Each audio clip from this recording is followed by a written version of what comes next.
Thank you, Jesus. Asante Yesu, unatosha Bwana, unaweza Yesu,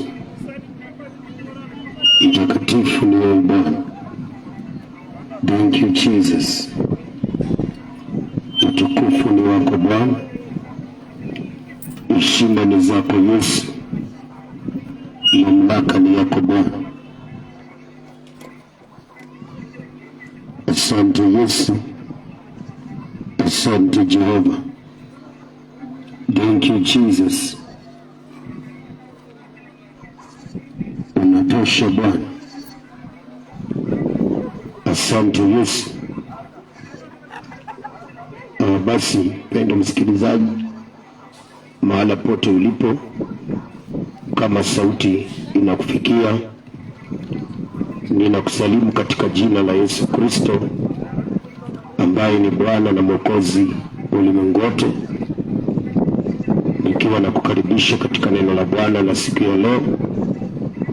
Nimempendeza Mungu mba mbingu na nchi kwamba siku ya leo tuweze kuwa hai, na zaidi sana tuweze kukutana mahala hapa ni kwa ajili ya kulisikiliza neno lake Bwana.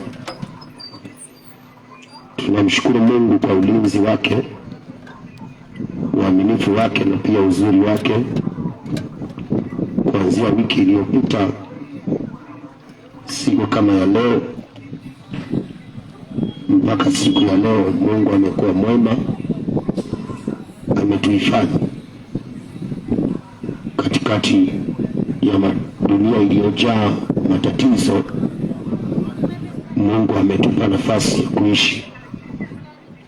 Tunazo sababu za kumshukuru, kwa sababu hatujalipa chochote na wala pia hatuwezi kulipa chochote, kwa sababu gharama ya pumzi ya uhai ni bei kali. Lakini tuna sababu za kumshukuru Mungu, na zaidi sana kushikamana na yeye kwa kuyatenda yale ambayo yanafaa mbele zake na yale yasiyofaa kuyaacha. Nami nakuletea neno lake Bwana, ambalo kwa hilo tunaweza kutambua yanayofaa na yale yasiyofaa, ili katika kuishi kwetu tujiepushe na yale ambayo hayafai mbele zake Bwana, na tushikamane na yale ambayo yanafaa, ili tuweze kuona msaada wa Mungu hapa duniani, mwisho wake tupate uzima wa milele. Kwa hivyo nakaribisha msikilizaji mpendwa katika jina lako Yesu Kristo. Ningependa tuweze kumshukuru Bwana kwa njia ya maombi kwa sababu ya pumzi ya uhai na nguvu za mwili ambazo tuko nazo, tunapojikabidhi mbele za Bwana ili ya kwamba aendelee kutulinda, atuepushe na yale mabaya, na atukirimie kibali na neema ya kushuhudia mema ambayo ameyapanga kwa ajili ya maisha yetu, kwa sababu Mungu wetu anasema mawazo anayotuwazia ni mema, na mipango ambayo ako nayo juu ya maisha yetu ni mipango mema sana. Kwa hiyo napoomba, na wewe pia unaweza kuchukua nafasi hiyo ukajiombea hapo ulipo, ukampa Bwana hitaji lako. Mungu wetu ni mwaminifu, ni Mungu wa rehema, anaweza kukusikiliza na akakusaidia ukashuhudia wema katika maisha yako. Kwa hivyo napoomba, na wewe pia unaweza kuchukua nafasi hiyo ukalipeana hilo hitaji lako mbele za Bwana, na unaweza kushuhudia uzuri wake Bwana. Nasoma kitabu cha Zaburi 51 mstari wake ni wa 7 hadi mstari wake wa 10, alafu tukua tunaomba katika jina la Yesu Kristo. Zaburi 51 mstari wake ni wa 7 hadi mstari wa 10. Unisafishe kwa hisopo, nami nitakuwa safi; unioshe, nami nitakuwa mweupe kuliko theluji. Unifanye kusikia furaha na shangwe, mifupa uliyoiponda ifurahi. Usitiri uso wako, usitazame dhambi zangu, usifute hatia zangu zote. Ee Mungu, uniumbie moyo safi, na uifanye upya na kuidhibitisha roho yangu. Tuombe. Baba, katika jina la Yesu Kristo, Mungu ishie milele, uliye mwanzo tena mwisho, kimbilio, tegemeo, msaada wa karibu, ngome imara, asante kwa wema wako na fadhili zako. Asante Bwana kwa upendo wako na ustahimilifu na uvumilivu wako. Kufika masaa haya tunakiri ya kwamba wewe ni Ebeneza. Asante kutuepusha na mabaya, na asante kuendelea kutupa uhai wa bure.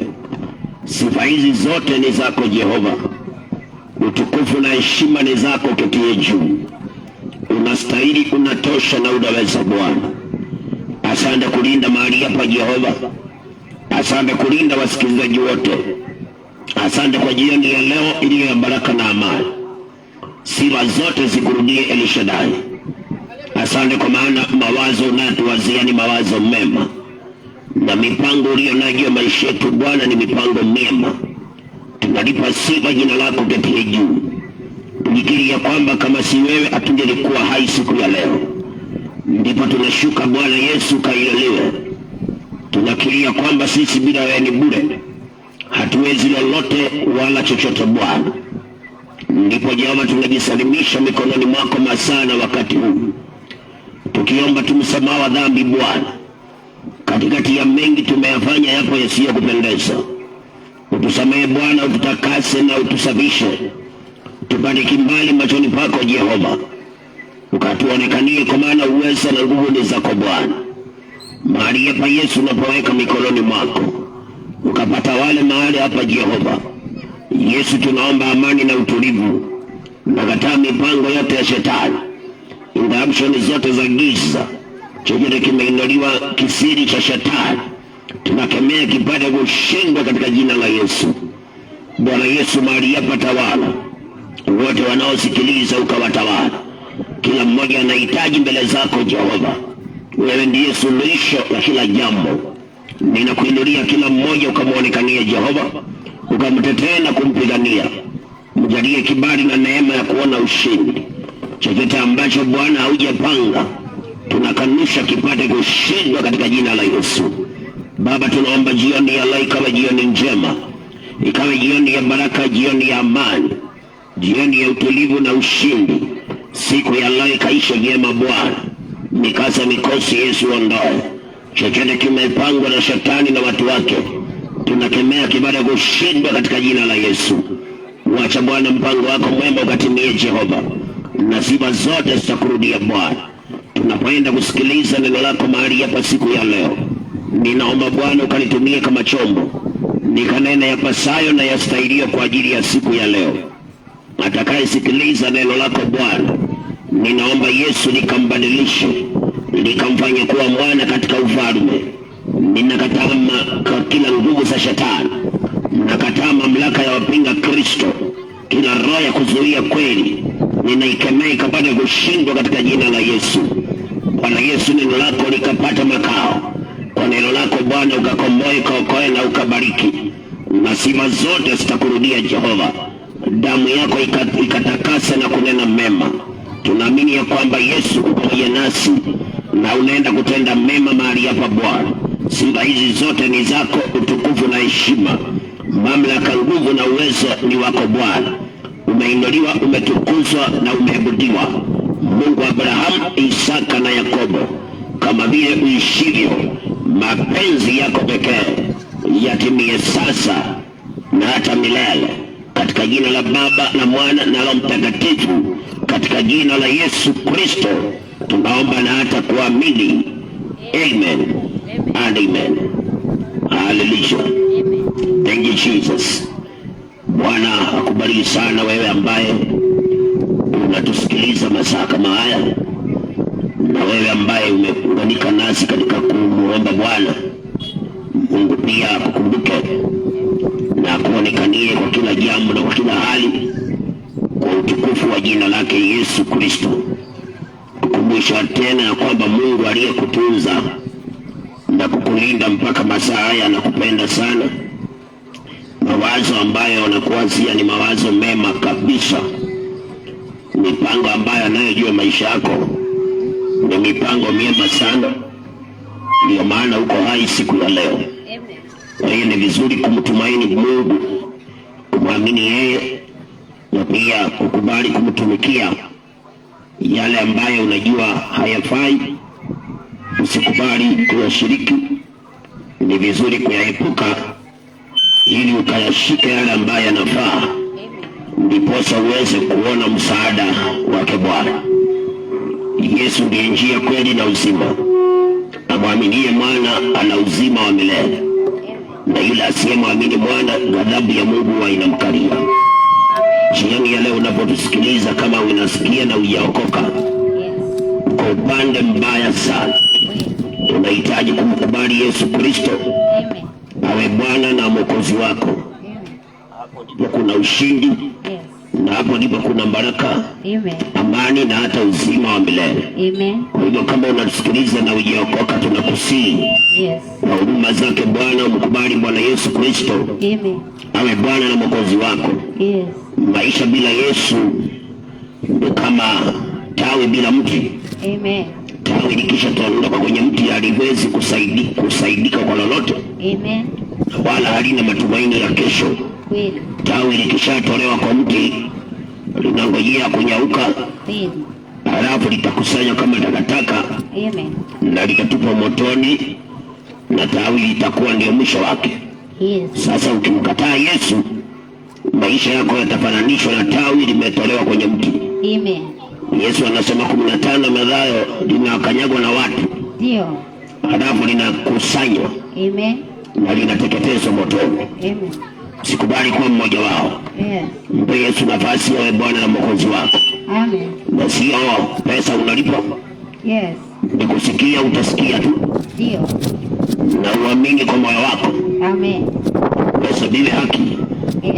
Ukiri kinywa chako upate wokovu. Amen. As simple as that. Kwa jina la Yesu. Na angalia umekataa wokovu. Na hakuna pesa mtu analipa ndio aokoke. Amen. Hapana. Nikukiri tu mtu anakiri. Yes. Anaamini moyoni mwake kwamba Yesu Kristo ndiye Bwana. Amen. Anahesabiwa haki. Amen. Anakiri kinywa chake kwamba Yesu ndiye Mwokozi. Ndio. Anapata wokovu. Amen. Kwa nini hujaokoka mzee? Okoka. Bali mpe Yesu nafasi. Amen. Maisha bila Yesu ni bure. Yes. Maisha bila Yesu ni mateso, ni vilio, mahangaiko. Mwisho wake ni jehanamu ya moto. Amen. Usikubali mpendo. Kweli. Mkubali Yesu Kristo awe Bwana Mwokozi wako. Okoka. Unapoona uko hai siku ya leo, Ndio. ni kwa sababu tu ya wewe kuokoka. Amen. Unapoona umelinda mpaka Disemba hii, ni maana Mungu angependa uokoke. Amen. Angependa uokoke. Kweli. Hebu soma Peter wa kwanza 3 mstari wake ni wa 9. Unapoona unaishi mpendwa, unapoona unatembea, unatoka kazini, umepata kitu chako, lengo kubwa la Mungu ni wewe uokoke. Amen. Ndio lengo kubwa la Mungu kuendelea kukuhifadhi. Amen. Ni kwamba uokoke. Yes. Neno la Mungu nasemaje? Waraka wa kwanza wa Petro pale 3 kuanzia 9. Ndio. Inasema, ndio, watu wasiolipa baya kwa baya. Waraka wa pili wa Petro 3 mstari wa 9.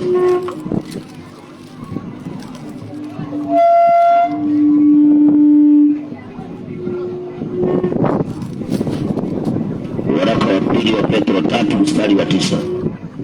Inasema, ndio, Bwana hakawii kuitimiza ahadi yake. Bwana hakawii kutimiza ahadi yake.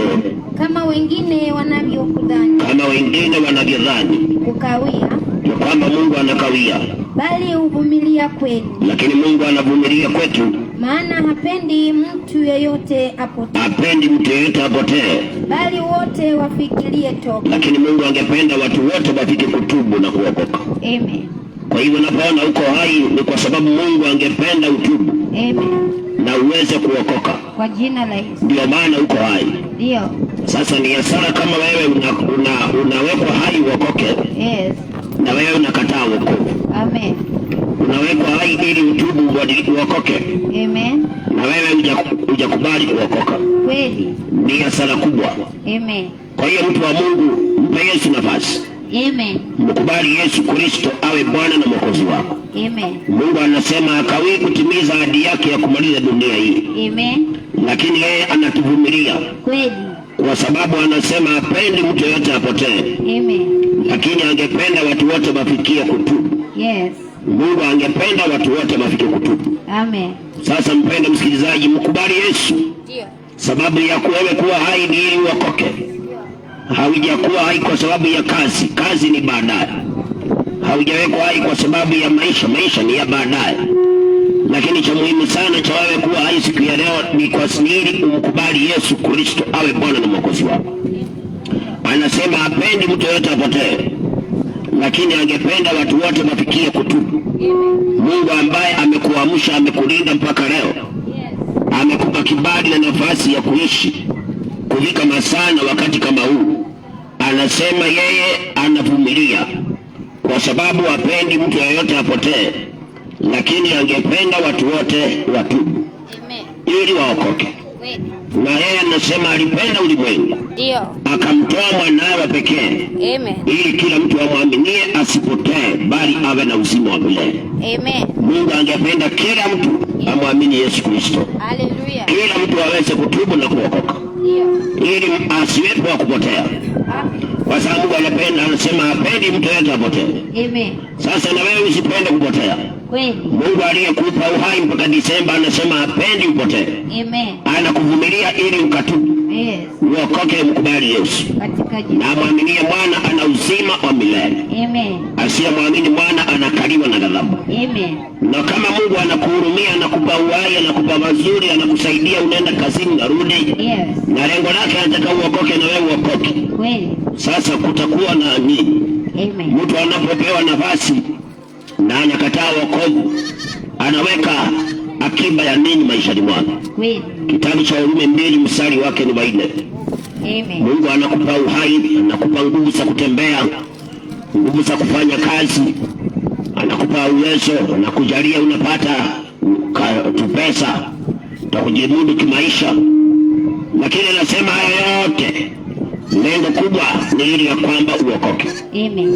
Lengo kubwa ni ili utubu uokoke. Lakini watu wengine wanakataa wokovu. Maandiko yanasemaje? Warumi 2 kuanzia 4. Ndio. Inasema, yes. Au waudharau wingi wa wema wake. Au waudharau wingi wa wema wake Bwana. Na ustahimili wake. Na ustahimilifu wake. Na uvumilivu wake. Na uvumilivu wake. Usijue ya kuwa wema wa Mungu. Usijue ya kuwa wema wake Mungu wakuvuta upate kutubu. Unakuvuta ili upate kutubu. Bali kwa kadri ya ugumu wako. Lakini kwa kadri ya ugumu wa moyo wako. Na kwa moyo wako usio na toba. Na moyo ambao umekataa kutubu. Wajiwekea akiba ya hasira. Mungu anasema basi unajiwekea akiba ya hasira. Kwa siku ile ya hasira na ufunuo wa hukumu. Kwa siku ile ya hasira na ufunuo wa hukumu yake Bwana. Amen. Na hukumu ya haki ya Mungu. Ndio. Atakayemlipa kila mtu. Ambaye atamlipa kila mtu. Kwa kadri ya matendo yake. Kwa kadri ya matendo yake. Amen. Mungu anasema wema wake kwako na mimi. Ndio. Na ustahimilifu wake na uvumilivu wake. Amen. Unapoona unafanya makosa na unaamka tena. Ndio. Ni kwa sababu Mungu anasema hapendi upotee. Amen. Anataka uokoke. Ndio maana anakuvumilia. Okoka. Anakustahimili. Yes. Because he wants you born again. Amen. He wants you in the kingdom of heaven. Amen. Hataki wewe jehanamu. Kweli. Ndio maana anakustahimili na kukuvumilia. Yes. Na on the top of it anakuonyesha wema wake. Amen. Katikati ya mazito na magumu bado unaishi. Yes. Unapata uwezo wa kula na kunywa. Amen. Na kuna mambo unasema kama si Mungu singelikuwa hai. Yes. Hapo ningelikwama. Amen. Yaani hata wewe mwenyewe umeshuhudia wema wa Bwana. Amen. Lakini kama wewe umemkataa Yesu, ndio, umekataa kutubu dhambi, yes, basi Mungu anasema unaudharau wema wake. Kweli. Na kwa sababu ya kuudharau wema wa Bwana, unajiwekea akiba ya hasira. Yes. Katika mafunuo ya hukumu ya Bwana yenye haki. Amen. Atakayemlipa kila mtu sawa sawa na matendo yake. Amen. Atamlipa kila mtu. Amen. Mtu wa Mungu usidharau wema wa Bwana. Amen. Unapoona uko hai ni kwa sababu Mungu angependa utubu mpokee Yesu. Amen. Angependa utubu uokoke. Yes. Na kama hujaokoka ni kumaanisha unadharau Mungu. Anasema unadharau wema wake. Yes. Na uvumilivu wake. Ndio. Na ustahimilifu wake. Ndio. Usijue kwamba wema wa Bwana unakuvuta ili utubu. Amen. Na kwa maana wewe umekataa kutubu. Yes. Anasema basi unajiwekea akiba, yes, ya hasira na ghadhabu. Amen. Siku ile ya mafunuo ya haki ya Mungu. Amen. Atakayemlipa kila mtu, yes, kulingana na matunda ya matendo yake. Amen. Hapo chini amesemaje? Neno la Mungu linaendelea. Ndio. Pale 6 inasema. Yes. Atakayemlipa kila mtu kwa kadri ya matendo yake. Ndio. Wale ambao kwa saburi, wale ambao kwa subira katika kutenda mema, wanatafuta utukufu na heshima na kutokuharibika, na wataingia katika uzima wa milele kutokuharibika. Watapewa uzima wa milele. Na wale wenye vitina, wasiotii kweli, wanakataa kutii kweli, bali wakubalio dhuluma, wanaendelea kuishi maisha ya kudhulumu, watapata hasira na ghadhabu. Wanawekwa akiba ya hasira na ghadhabu, dhiki na shida, dhiki na taabu, juu ya kila nafsi ya mwanadamu atendaye uovu.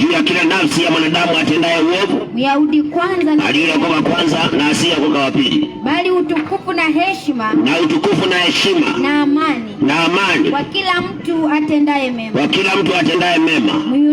Myahudi kwanza na Myunani pia. Ndio.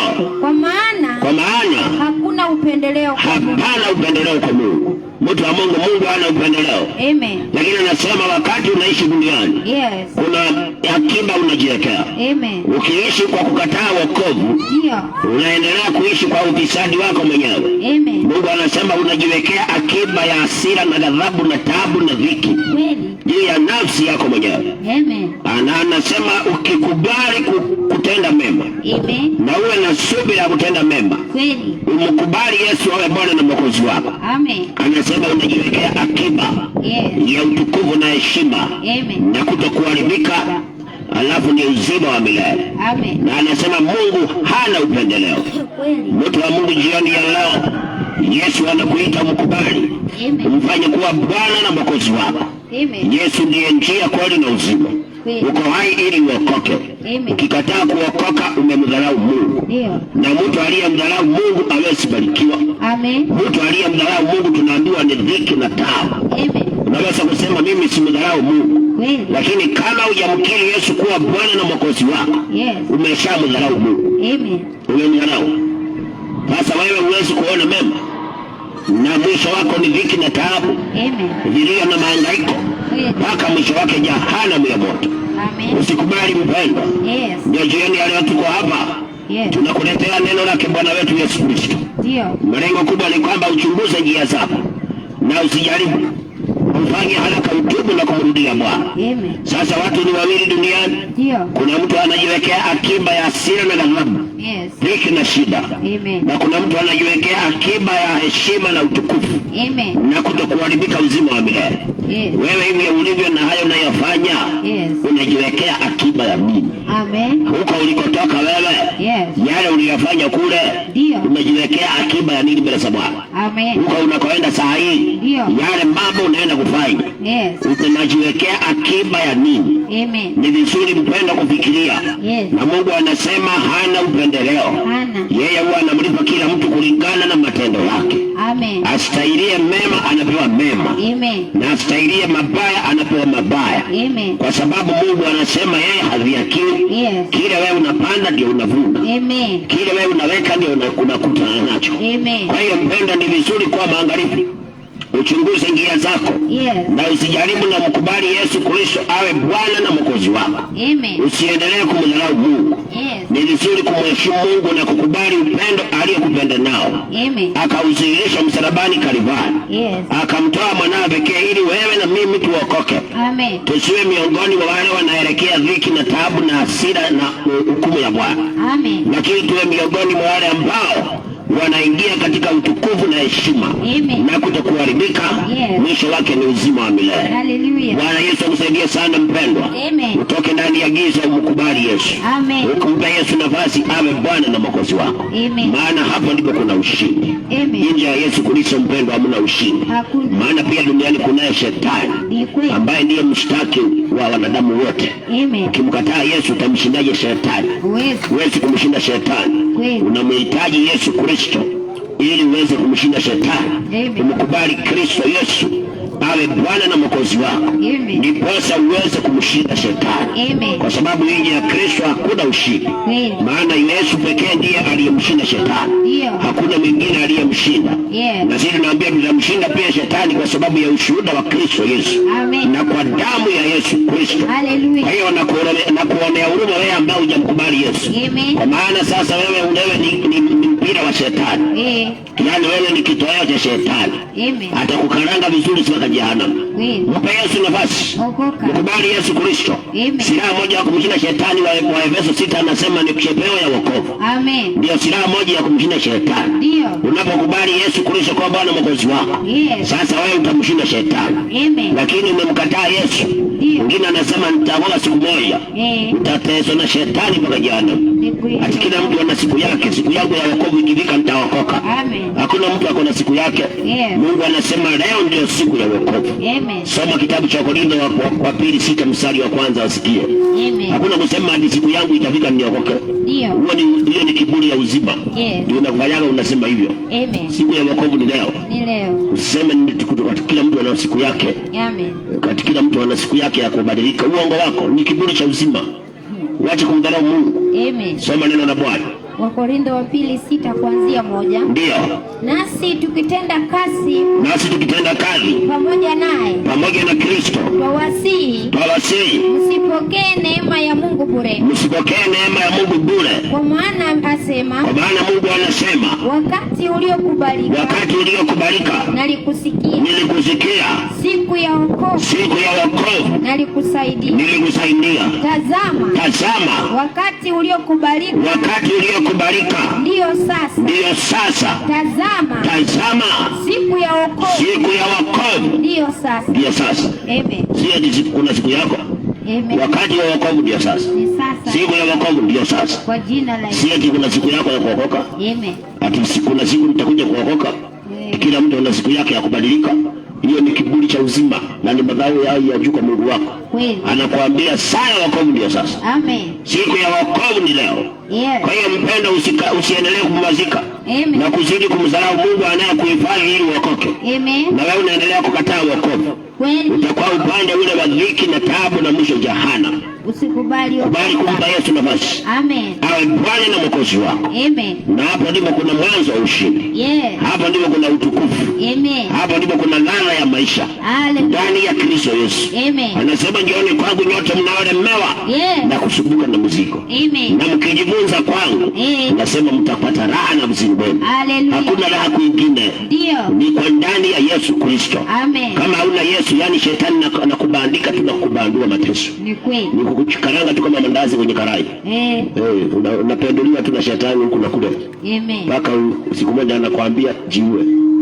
Jiondoe uhai, mashida zimekuwa nyingi. Yesu na basi mpendo. Okoka. Give your love to Jesus. Amen. Salvation is free. Yes. Salvation is free. Ni kweli. Kwa nini unaendelea kukataa wokovu? Kwa nini? Naangalia vile unapigwa na shetani. Yes. Huwezi bila Yesu. Huwezi. Waliomshinda walimshinda ndani ya Yesu. Amini Yesu. Sio nje ya Yesu. Ni kweli. Kuna ushindi ndani ya Kristo Yesu. Amen. Sio nje. Yes. Ndani ya Yesu. Amen. Mkubali Yesu mzee. Amen. Mama kijana. Katika jina. Kijana mwingine anasema nitaoga nikizeeka. Uliza baba yako wakati alikuwa kama wewe, alikuwa anakula manduya. Na kujaza vitu kwa midomo na kutematema mate. Ni kweli. Na kuchanganya kila aina ya takataka, usema natafuta steam. Muulize kama alikuwa na miaka kama yako kama alifanya hivyo. Ndio ujue kama utazeeka. Amen. Wacha kusema nitaokoka nikizeeka. Uwezi fika huko. Okoka ndio ufike huko. Okoka sahihi. Wasio okoka wanakufa vijana. Ni kweli. Wanaokataa Yesu wanakufa vijana. Amen. Hawezi fika uzeeni. Yes. They die young. Yes. They die young of age. Hawezi kufika uzeeni. Yes. Zaburi 36 ama kitabu cha Ayubu 36. Amen. Sikiliza mtu wa Mungu. Yes. Tukupee maneno ya Mungu. Amen. Zaburi ama Ayubu 36 mstari wa 13 na 14. Amen. Sikiliza. Ukimkataa Yesu unakufa kijana. Huwezi fika uzeeni. Huwezi kusema acha niponde la nikizeeka nitaokoka. Ni uongo wako. Hata Maria anasema kumbuke Bwana ungali kijana. Yes. Kabla sijakuja siku utakazosema sina raha. Amen. Na hapa Ayubu anasemaje? 36 Ayubu kuanzia 13 hadi 14. Ndio.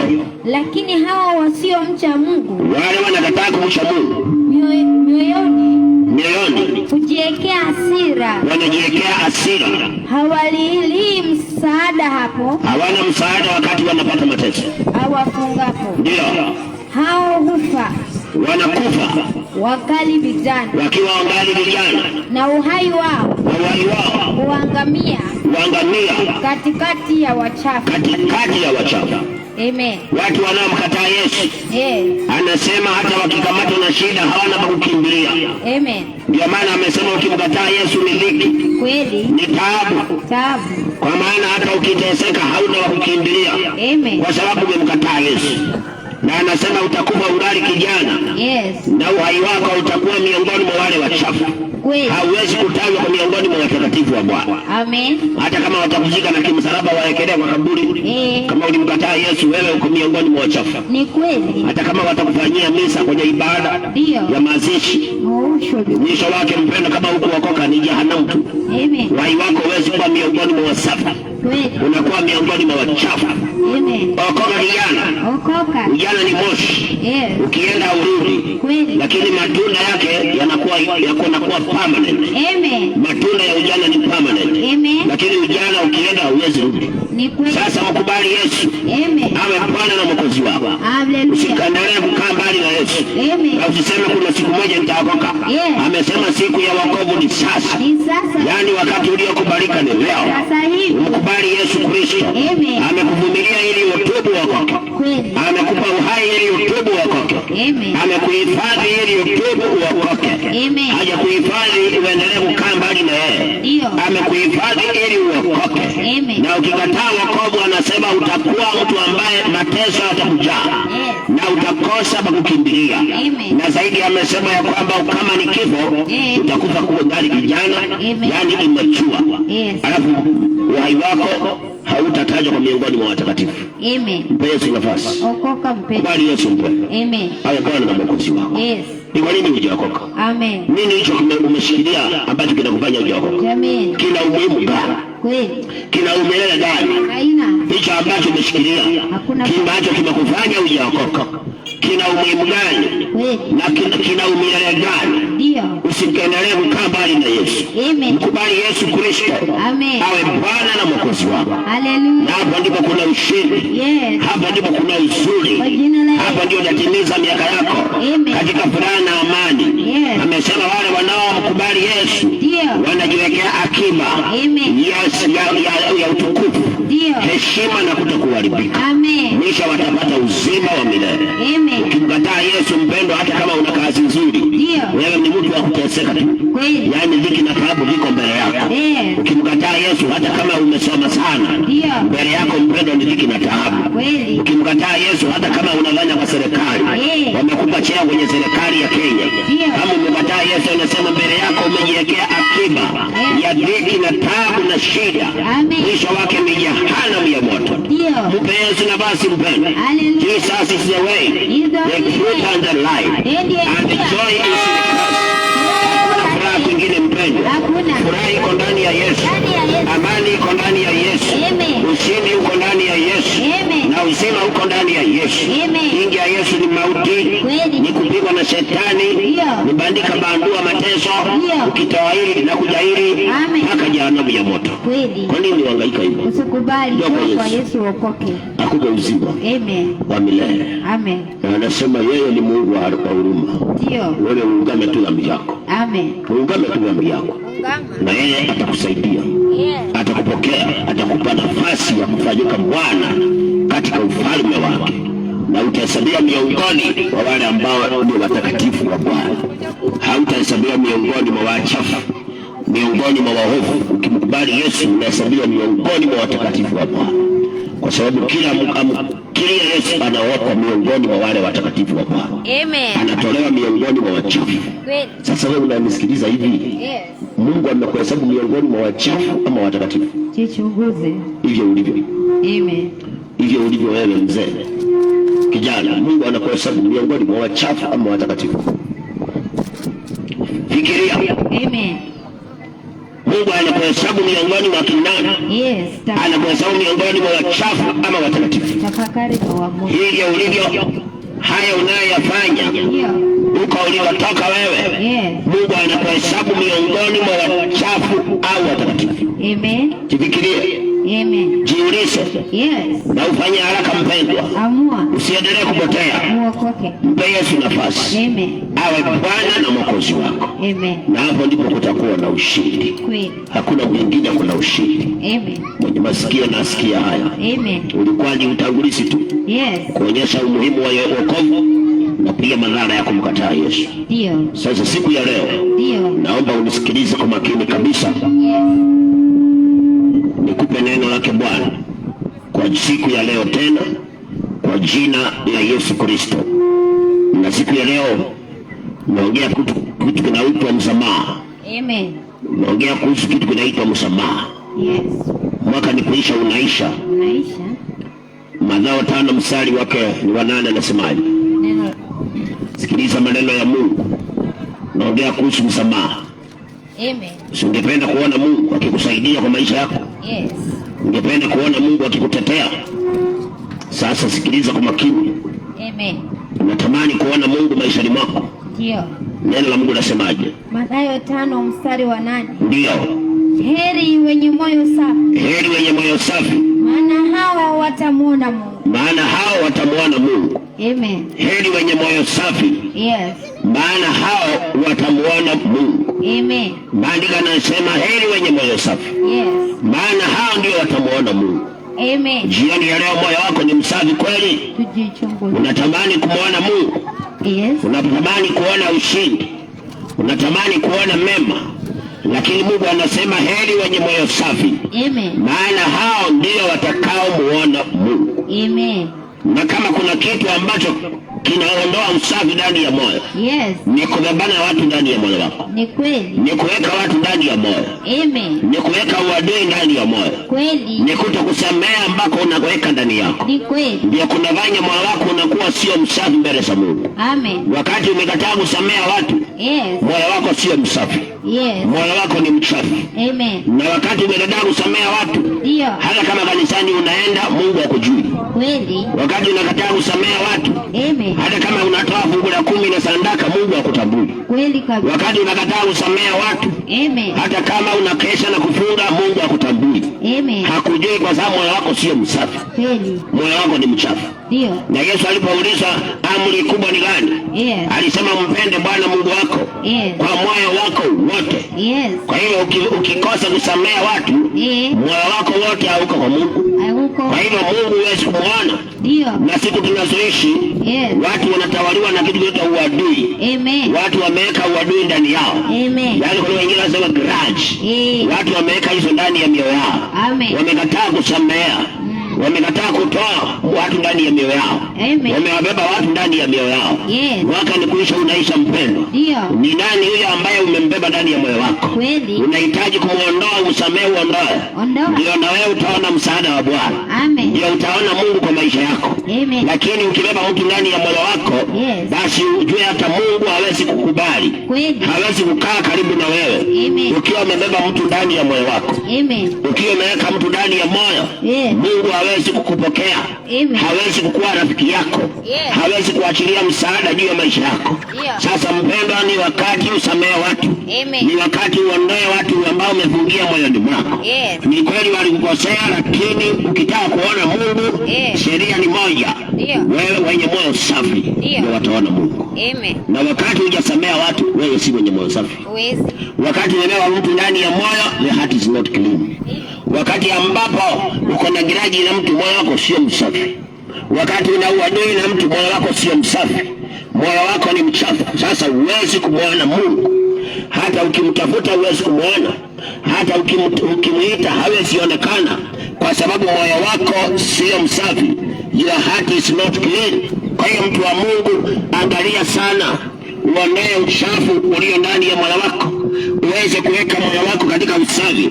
Ukubali kuweka moyo wako in cleanness, ili ya kwamba uweze kuona msaada wake Bwana, kwa sababu wale ambao hawajaweka mioyo yao katika usafi hawawezi kumwona Mungu.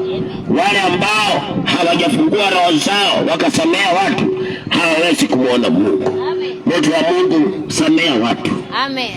Samea watu uone msaada wa Mungu. Haleluya. Samea watu uone mkono wa Bwana. Amen. Samea watu uone ukuu wa Mungu wako. Ndio. Samea watu ili na wewe pia ufunguliwe. Yes. Samea watu ili na uone ushindi. Amen. Lakini kama umekataa kusamea watu, yes, hauwezi kuona mema. Ndio. Hata ukiyatafuta huwezi kuyaona.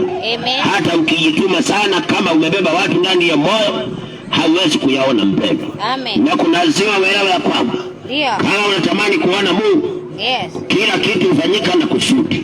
Amen. Hata ukikosewa kuna kusudi. Amen. Hata ukifanyiwa mabaya kuna kusudi. Yeah. Sasa usiweke watu ndani ya moyo. Yeah. Kwa sababu pia waliona Mungu kwa Biblia hii, walifanyiwa magumu kuliko wewe. Amen. Walifanyiwa mabaya kuliko wewe. Hallelujah. Lakini hawakuwekwa ndani watu ndani ya mioyo. Amen. Yusufu aliuzwa na ndugu zake. Kweli. Yusufu hakuweka ndani ya moyo. Ndio. Aliondoa na akaachilia. Amen. Na unaona ilikuwa ni lengo la Mungu kumsaidia. Amen. Romans 8:28. Amen. Mtu wa Mungu anasikiliza, Nataka nikwambie mpendo, samea watu. Yes. Kwa sababu watu wengi vitu vingine ni lazima zitendeke. Ndio. Na kila jambo lina kusudi. Yeah. Na ukikubali sheria za Mungu kusudi ni njema. Amen. Neno linasemaje? Warumi 8:28. Ndio. Nasi twajua ya kuwa katika mambo yote Mungu hufanya kazi pamoja na wale wampendao katika kuwapatia mema, yaani wale walioitwa katika kusudi la Bwana. Maandiko yanasema Mungu katika mambo yote. Yes. Mungu anatendanga mema. Amen. Na watu ambao wamekubali kuitwa Bwana na wamesimama katika kusudi la Bwana, Mungu anatenda mema katika mambo yote. Kwa hiyo mtu wa Mungu, samea watu. Amen. Kwa sababu katika mambo yote Mungu anakuanga na mema. Usiangalie tu kukosewa. Hata kama ulikosewa, si Mungu amekulinda? Si bado uko hai? Hata kama mtu aliharibu vitu zako, si wewe uko hai? Fungua roho yako, muondoe. Msamehe, uachilie. Uone kusudi la Bwana lilikuwa nini. Yusufu anauswa ndio abarikiwe. Hana anainikiwa na Penina ndio maombi yake ifike mbinguni. Ndio sasa ajibiwe maombi. Mtu wa Mungu, kila jambo lina kusudi. Waachilia watu uliobeba ndani ya moyo. Fungua watu uliofungia ndani ya moyo. Mtu alikosea miaka 10 iliyopita mpaka leo umebeba. Na unaenda kanisani ukaombewe baraka. Unatoa fungu la 10 na matoleo ya yale mengine ukora. Ati sijui navunja madhabahu ya ukoo. Na wewe mwenyewe watu waliokosea hujawasamehe. Kwanza ungevunja haya madhabahu kwanza ya kweli. Uondoe kwanza hicho umeweka ndani ya moyo wako. Ili ya kwamba sasa moyo uwe msafi. Na hapo ndiye Mungu angegeuza mabaya kuwa mema. Mtu wa Mungu, samea watu uliobeba ndani ya moyo. Fungua moyo wako usamehe. Kwa sababu wakati umekataa kusamea, na wewe huwezi kusamehewa. Wakati umekataa kusamea waliokukosea, na wewe hauwezi kusamehewa. Kitabu cha Mathayo 6:sikiliza. Kuona Mungu lazima tuombe msamaha, atusamehe, atutakase, ndio atusaidie. Lakini ameweka sheria yake. Kama wewe hujasamea watu, na wewe hawezi kusamea. Sasa wakati unakosa kusamea watu na unaomba Mungu akusamehe, hawezi kusamea. Ndio Mungu akusamehe, lazima na wewe kwanza usamehe waliokukosea. Ndio sasa na Mungu naye akusamehe. Soma neno la Bwana. Mathayo 6:14. Ndio. Kwa maana mkiwasamea watu makosa yao, na Baba yenu wa mbinguni, atawasamea ninyi. Atatusamea sisi makosa yetu. Bali msipowasamea watu, lakini tukikataa kusamea watu makosa yao, wala Baba yenu hata wasamea ninyi makosa. Na Baba yetu wa mbinguni hawezi kutusamea sisi makosa yetu. Umesikia mtu wa Mungu? Kwa hiyo unaweza kumtafuta Mungu sana ukakosa kumuona kwa sababu kuna mtu umekataa kumsamea. Ni kweli. Umembeba ndani ya moyo. Anasema tukiwasamea watu makosa. Yesu amefunia sala ya Bwana. Katika sala ya Bwana kuna kipengele kinasema forgive us our trespasses as we forgive those who trespass against us. Lakini wewe unakotingi hiyo mstari katika sala ya Bwana na kuna watu wamebeba ndani ya moyo. Sasa unaona kwanza wewe ni muongo. Ni kweli. Unaambia Mungu nisamee makosa yangu kama ninavyowasamea nao nikosea, na wale umekosea hujawasamea. Tena umeweka uadui. Ndio. Baba ndani ya moyo. Wengine nawaambia usiwahi nipigia simu. Usiwahi kanyaga kwangu. Ndio. Na sasa wataka kuona ushindi. Utauonaje mpendwa? Anasema ukikataa kusamea hauwezi kusamehewa. Kwa hivyo if you want God to forgive you, first of all you must forgive those people who have wronged you. Doesn't matter how they have wronged you.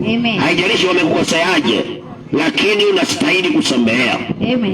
Yaani msamaha ni lazima kama ungependa kuona baraka. Kwa jina la Yesu. Kama ungependa kuona uzima wa milele. Msamaha ni lazima. Ni lazima mtu wa Mungu. Haijalishi nani kakukosea, lakini msamaha ni lazima. Kwa jina la You must forgive. Ndio na wewe Mungu ukimuita atakusamea kwanza wewe pia. Na Mungu akikusamea hapo ndiye anakubariki. Ni kweli. Daudi anasema katika Psalms 32 wakati alikiri makosa yake akasamehewa, hapo ndiye Mungu sasa alimsaidia. Kwa hivyo hatuwezi kusaidiwa na Mungu mpaka tutubu dhambi zetu. Na ndio tutubu tusamehewe, na sisi kwanza tuwasamehe waliotukosea. Ndio tuombe Mungu msamaha na yeye atusamehe. Sasa unapoambia Mungu nisamehe nimekukosea, na wale waliokukosea na wewe umekataa kuwasamehe, umeweka mpaka namba blacklist. Mtu wa Mungu vile umeweka blacklist watu, na hivyo ndio Mungu ameweka blacklist. Toa watu blacklist. Toa. Samea watu. Amen. Na uambie tu ukweli. Yes. Ulinikosea hapa na pale. Ndio. Si unaweka mtu blacklist na unyamaza. Amen. Hujasema hata kosa alilokosea. Ndio. Wewe umenyamazia tu, umeweka blacklist. Ni kweli. Na vile unataka kuona baraka. Yes. Unaamka saa 9 unapiga kelele mingi ya maombi na watu hujawasamea. Amen. Kazi bure. Kweli. Huwezi pata msaada. Ndio. Ukitaka kuona Mungu ni kusamehewa na Mungu. Amen. Na ndio Mungu atusamehe, anatuambia na sisi tuwasamehe wakosa watu waliotukosea. Amen. Mungu alielewa utakosewa. Yes. Sio usiseme ati mimi sitaki mtu anikosea. Amen. Kama utakagi mtu akukosea labda ukufe. Ni kweli. Ukiwa haikukosewa ni lazima. Amen. Na ni kawaida. Ndio. Maana ndio njia. Yes. Ndio maana Mungu ameandika neno lake. Amen. Wasamehe wanaokukosea, ndio mimi nikusamehe. Ni kweli. Kwa sababu anajua kukosewa ni lazima. Ni kweli. Hata Yesu alipokuwa duniani alikosewa. Amen. Msalabani anasema wasamehe wajue wafanyalo. Ndio. Hata naye akawaachilia watu. Amen. Na sasa wewe umebeba watu moyoni. Ndio. Moyo wako umebebana. Yes. Wa kina shoshona kukaa. Hata wengine mzazi wako. Amen. Umembeba ndani ya moyo. Ndio. Utaki kumsamehe mpaka mzazi aliyekuzaa. Amen. Na Maria anasema honor your father and your mother. This is the first commandment with a promise. Amen. Na wewe mzazi wako umekataa kumsamehe. Hata mwingine amekutafuta mpaka umekimbia. Amen. Mzazi aliyekuzaa. Amen. Amekutafuta umekimbia. Yes. Unafanya kazi miaka mingi na utaangamia tu. Amen. Samea watu. Samea. Mtu wa Mungu samea. Amen. Wacha kubeba ndani ya moyo. Yes. Wafungua watu. Amen. Ndio Mungu naye atakusaidia. Amen. Fungua watu. Amen. Ndio Mungu akusaidie. Ndio. Mungu alijua utakosewa. Kweli. Kitabu cha Luka, Yesu anasemaje? Amen. Sikiliza Luka 17. Mungu alijua tutakosewa, lakini akapeana mwongozo. Ndio. Kwa hivyo usiseme mimi sitakagi mtu anikosea. Amen. Alinikosea kwa nini? Ni lazima ukosewe. Na ni kawaida kukosewa. Ndio. Lakini ukitaka kuona Mungu lazima usamehe. Amen. Lazima usamehe. Amen. Hakuna shortcut. Hata utoe dhabihu ya pesa ngapi? Ndio. Hamna shortcut. Hakuna. Mstari wa 2 unasemaje? Neno la Mungu linasema. Ndio. Ingemfaa zaidi mtu huyo. Luka 17. Tuanzie 1. Ndio. Akawaambia wanafunzi wake, makwazo hayana budi kuja. Luka. Hili. Ndio. Makwazo hayana budi kuja. Lakini ole wake huyu mtu ambaye yaja kwa sababu yake. Ndio. Ingemfaa zaidi mtu huyo jiwe la kusagia lifungiwe shingoni mwake. Ndio. Akatupwe baharini. Kuliko kumkosesha mmoja wapo wa watoto hao. Ndio. Jilindeni. Kama ndugu yako akikukosa. Jilindeni kama ndugu yako akikukosea. Muonye. Akitubu. Msamehe. Na kama akikukosea mara 7. Katika siku moja. In one day. Na kurudi kwako mara 7. Na akuje 7 times. Akisema. Nimetubu. Nisamehe. Yesu anasema umsamehe. Amen. Kwanza ametangulia kusema makwazo hayana budi kuja. Amen. Yaani kukwazwa lazima utakwazwa. Kweli. Na Yesu anakuambia sasa ujilinde. Ujilinde sana. Ndio. Ukikosewa usibebe moyoni. Amen. Ukikwazwa usiweke ngiraji. Usiweke uadui. Anasema ukikwazwa, basi na wewe samea. Amen. Na anasema hata kama atakukwaza mtu mara 7 siku moja. Ndio. Na haiwezekani mtu akukosea mara 7 siku moja. Si rahisi. Haiwezekani. Kweli. Sasa msamaha hauna kipimo. Amen. Lakini wewe ulikosewa mara moja tu 2019 huko. 2003 ndio ulikosewa. Mpaka leo uko na hiyo grudge. Amen. Uko na hiyo kidonda. Ni kweli. Na vile unaamka mapema. Unajituma sana.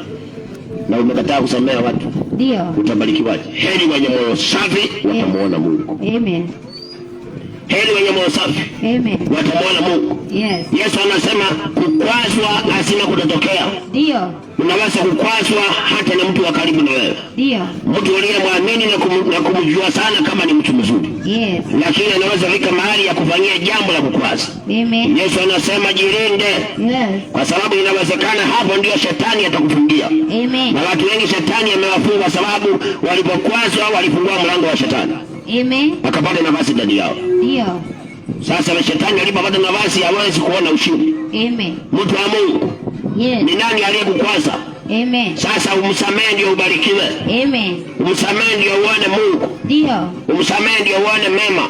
Amen. Na usione kama ni kitu kigeni kukwazwa. Ndio. Yesu anasema makwazo hayana budi kuja. Amen. Lazima yatakuwepo. Yes. Lakini anakuambia ukitaka kuona mema jirinde. Jirinde. Jirinde. Amen. Ukikosewa jirinde. Amen. Usichukue hatua ya kubeba mtu moyoni. Ndio. Ukikwazwa jirinde. Amen. Kwa sababu inawezekana shetani ametafuta nafasi. Ni kweli. Ya kukaa ndani yako. Amen. Na unapokataa kusamehe watu, shetani anakaa ndani yako. Amen. Kama kuna mtu umekataa kumsamehe, the devil is inside you. Ni kweli. Unajua hivyo? Amen. Ukifungua moyo na kusamehe, Mungu anaingia ndani yako. Amen. Ndio maana amesema msipowasamehe watu makosa, yes, na mimi siwezi kuwasamehe. Kweli. Kwa hiyo uhusiano na Mungu huwezi kuwepo kama wewe umekataa kusamehe. Ni kweli. Ukitaka uhusiano wako na Mungu uwepo, shetani aondoke ndani yako. Amen. Mungu aingie ndani yako. Mungu anakuambia kukwazwa ni lazima. Amen. Lakini unapokwazwa jirinde. Amen. Jirinde. Yes. Usikubali kumpa nafasi shetani. Amen. Ujirinde. Yes. Kitabu cha Efeso 4 Paulo anasema hivi. Yes. Efeso 4. Ndio. Mstari wake wa 26. Amen. Efeso 4 mstari wa 26. Inasema, ndio, muwe na hasira ila msitende dhambi. Paulo anapoongea na Waefeso anambia muwe na hasira ila msitende dhambi. Jua lisichwe na uchungu wenu bado. Jua lisianguke na uchungu bado ungali ndani yako. Haujawatoka. Haujakutoka. Wala msimpe ibilisi nafasi. Anakuambia usimpe ibilisi nafasi. Kwa hivyo ndio nimekuambia, ukikosa kusamea mtu, shetani anakaa ndani yako. Amen. Kwa hiyo unaweza kasirishwa. Kukasirishwa sio kitu kigeni. Lakini Paulo anasema ukikasirika, jua lisitue. Na wewe angalia, sio jua, miaka imetua. Wacha jua, miaka imetua. Na ule mtu hujamwachilia. Nenda rudi. Umeweka ndani ya moyo. Kweli. Mpaka unaongea wasiwasi na mchukianga sana. Fulani mimi namchukianga sana. Amen. Alafu unasema ati Mungu akumbuke. Hawezi. Chuki ni ya shetani. Mungu ni upendo. Kichukia mtu wewe ni wa shetani. Amen. Maana shetani ndiye anachukianga watu. Ni kweli. Mtu wa Mungu. Amen. Kukasirishwa ni lazima. Yes. Hii maisha lazima utakasirishwa. Amen. Lakini ukikasirishwa, Mungu anakuambia hiyo hasira usikubali iruke siku nyingine. Amen. Jua likianguka na wewe angusha hasira yako. Kwa jina la Yesu. Samea, ondoa. Amen. Ukikumbuka kwamba all things happens for good. Hallelujah. Mambo yote hufanyika kwa wema. Amen. Inawezekana kuna wema umeandaliwa. Ndio. Angalia kama Hana angebeba Penina moyoni. Yes.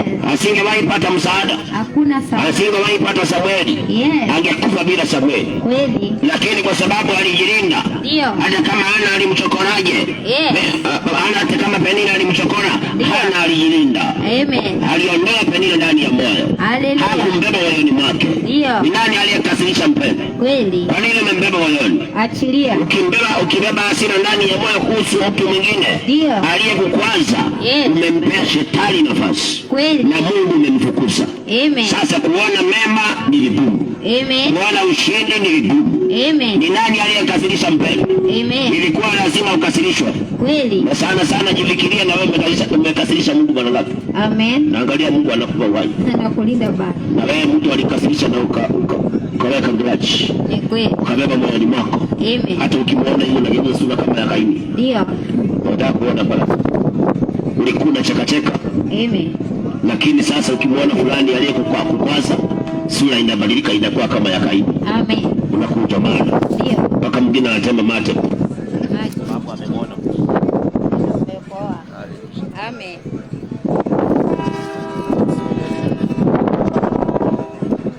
Hallelujah. Thank you.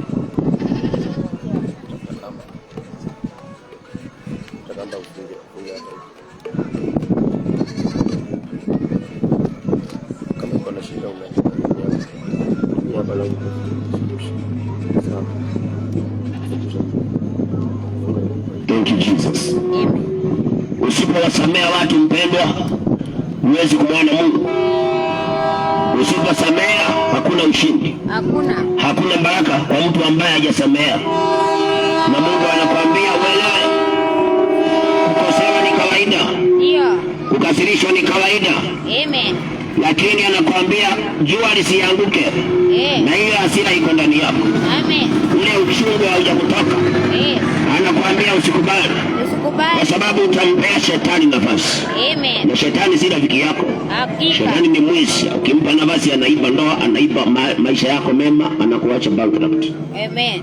Na akisha kuiba anakuharibu. Ni kweli. Anakutupa kwa mihadarati, anakutupa kwa tabia zisizofaa, alafu mwisho anakuua, anakuambia kuwa sugu. Ni kweli. Kazi ya shetani hiyo. Chukua kamba jinyonge.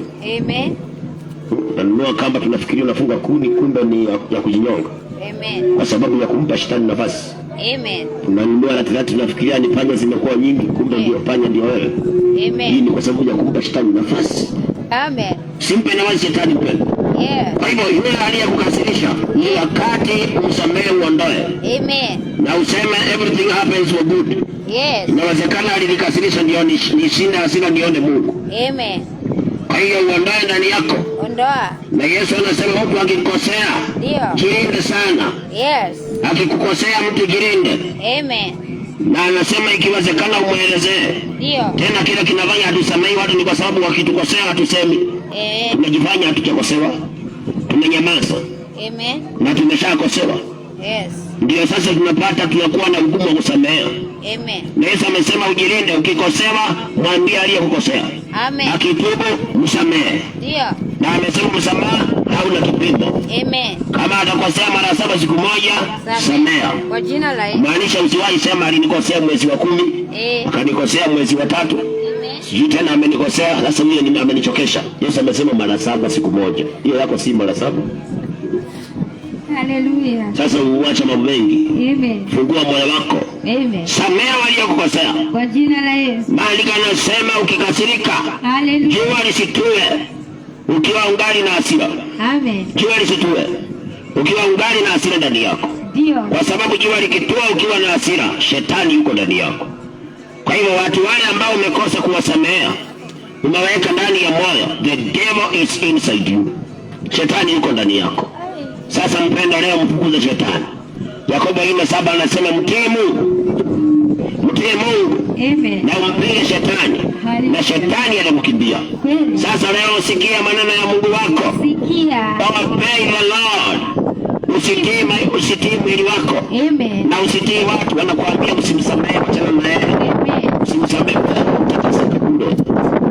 Watu wanakudanganya usisamehe, hawatakusaidia ukiteseka. Yes. Maana kila mtu ana shida zake. Amen. Hawatakubebea shida yako. Amen. Unaona sasa hivi utakuta huko mtaani kumekaa watu wamekaa wawili, watatu wanacheka cheka, hata barabarani unaona watembea wakicheka. Lakini ukifika kwako umeingia peke yako. Amen. Mwenzako anaendelea na safari yake. Kweli kabisa. Usidanganye na mtu mpende. Amen. Samea watu. Waliokukwaza samea. Amen. Ondoa ndani ya moyo wako hasira. Yes. Hasira ndani ya moyo ni shetani amejaa. Ni kweli. Mtu ako na hasira moyoni mwake ameweka shetani ndani. Ndio. Sasa shetani akiwa ndani yako utapataje baraka? Wezi. Ni ngumu mpendwa. Ndio. Ni nani aliyekukasirisha mzee? Yes. Ni lazima umsamehe na uachilie. Samea kwa jina la Yesu. Shetani asipone nafasi. Amen. Uondoe ndani yako. Yes. Hiyo kikwazo. Ndio. Hiyo hasira, amesema huwa uchungu. Nani amekutia uchungu mpendwa? Amen. Nani amekutia uchungu? Ndio. Ujue ilikuwa lazima ufanyiwe hivyo. Yes. Maana kama nani angefanywa kama si wewe? Kweli. Ilikuwa lazima ufanyiwe hivyo. Mapito. Ndio sasa wewe ushinde uone Mungu. Amen. Lakini sasa angalia ulianguka. Ndio. Umeweka mtu ndani ya moyo. Yes. Yule alikufanya ukakuwa na uchungu, Mungu anakuambia huo uchungu uondoe. Yes. Mungu apate nafasi ndani yako. Amen. Yesu anasema wenye moyo safi ndio watamuona. Kwa hiyo ule uchungu uliwekewa na mtu, ulifanywa kitendo fulani ukaingiwa na uchungu, Mungu anakuambia usikubali na uchungu ukae ndani yako. Ndio. Kwa sababu ukikaa ndani yako moyo ni mchafu. Ni kweli. Na shetani yuko ndani. Sasa utakuwa unamwambia shetani shindo na yuko ndani yako. Utamfukuzaje shetani akiwa ndani yako? Ndio unakuta watu wanakemea shetani sana na haendi. Ndio. Kwa sababu watu wengi hata waliookoka hawajasamea waliowakosea. Amen. Wamebeba watu ndani ya mioyo yao. Ndio wanamwambia shetani fire, toka, choma, na aendangi. Kweli. Ataendaje na wewe mkataa kusamea watu? Aendi. Kwanza njia moja kufuza shetani ni kusamea watu. Ndio. Hiyo ndio njia kwanza kufuza shetani. Kabla unamwambia toka, choma, fire, aidibiki kwanza samea watu. Amen. Ile hasira uko nayo na fulani ondoa. Ondoa. Ile uchungu uko nayo na fulani Hata kama unasema ati yeye mume wangu alinifukuza usiku saa 6. Achilia. Ndio uoreke, ulikuwa mambo nani? Amen. Ndio unasema bila alinifukuza saa 6 usiku, sitawahi msamea. Swali la kwanza ndio ukaoreke. Ukaenda kulala kwake, ulikuwa mambo Mungu. Amen. Akakwambia uende. Sasa wacha kubeba watu ndani ya moyo. Amen. Kwanza wewe ndio makosa makubwa. Unafanya mambo bila Mungu. Amen. Samea watu. Samea kwa Atule mwanamke vile alinifagilia nyumba yote. Akaama na vitu zangu, sitawahi msamea. Amen. Swali la kwanza ndio umuoe, ulikuwa mbeba Mungu gani? Amen. Ulienda Mungu akwambia umuoe. Kweli. Ndio unasema aliniharibia mambo yangu, sitawahi msamea. Amen. Mtu wa Mungu. Yes. Ondoa ya uchungu ndani yako. Ondoa kwa jina. Hakuna atakayepata baraka akiwa na uchungu ndani yake. Hakuna. Hamna. Yes. Hata ufanye kazi 24/7. Amen. Usiku na mchana. Ndio. Yaani mchana unafanya kwa muhindi, usiku unafanya sonja. Na wewe moyoni mwako hujasamea watu. Amen. Pesa mali za kuinaenda utakuna jua. Ni kweli. Kuna tu mambo bado ni mazito. Hata afadhali mwenye anafanya siku moja. Amen. Kwa hiyo mpendwa, ndio aliyekutia uchungu, samea yeye. Achilia kwa jina. Kila jambo lina kusudi jema. Amen. Ni vile wewe umekataa kwenda pande ya Mungu. Ndio. Umeenda pande ya shetani. Ndio.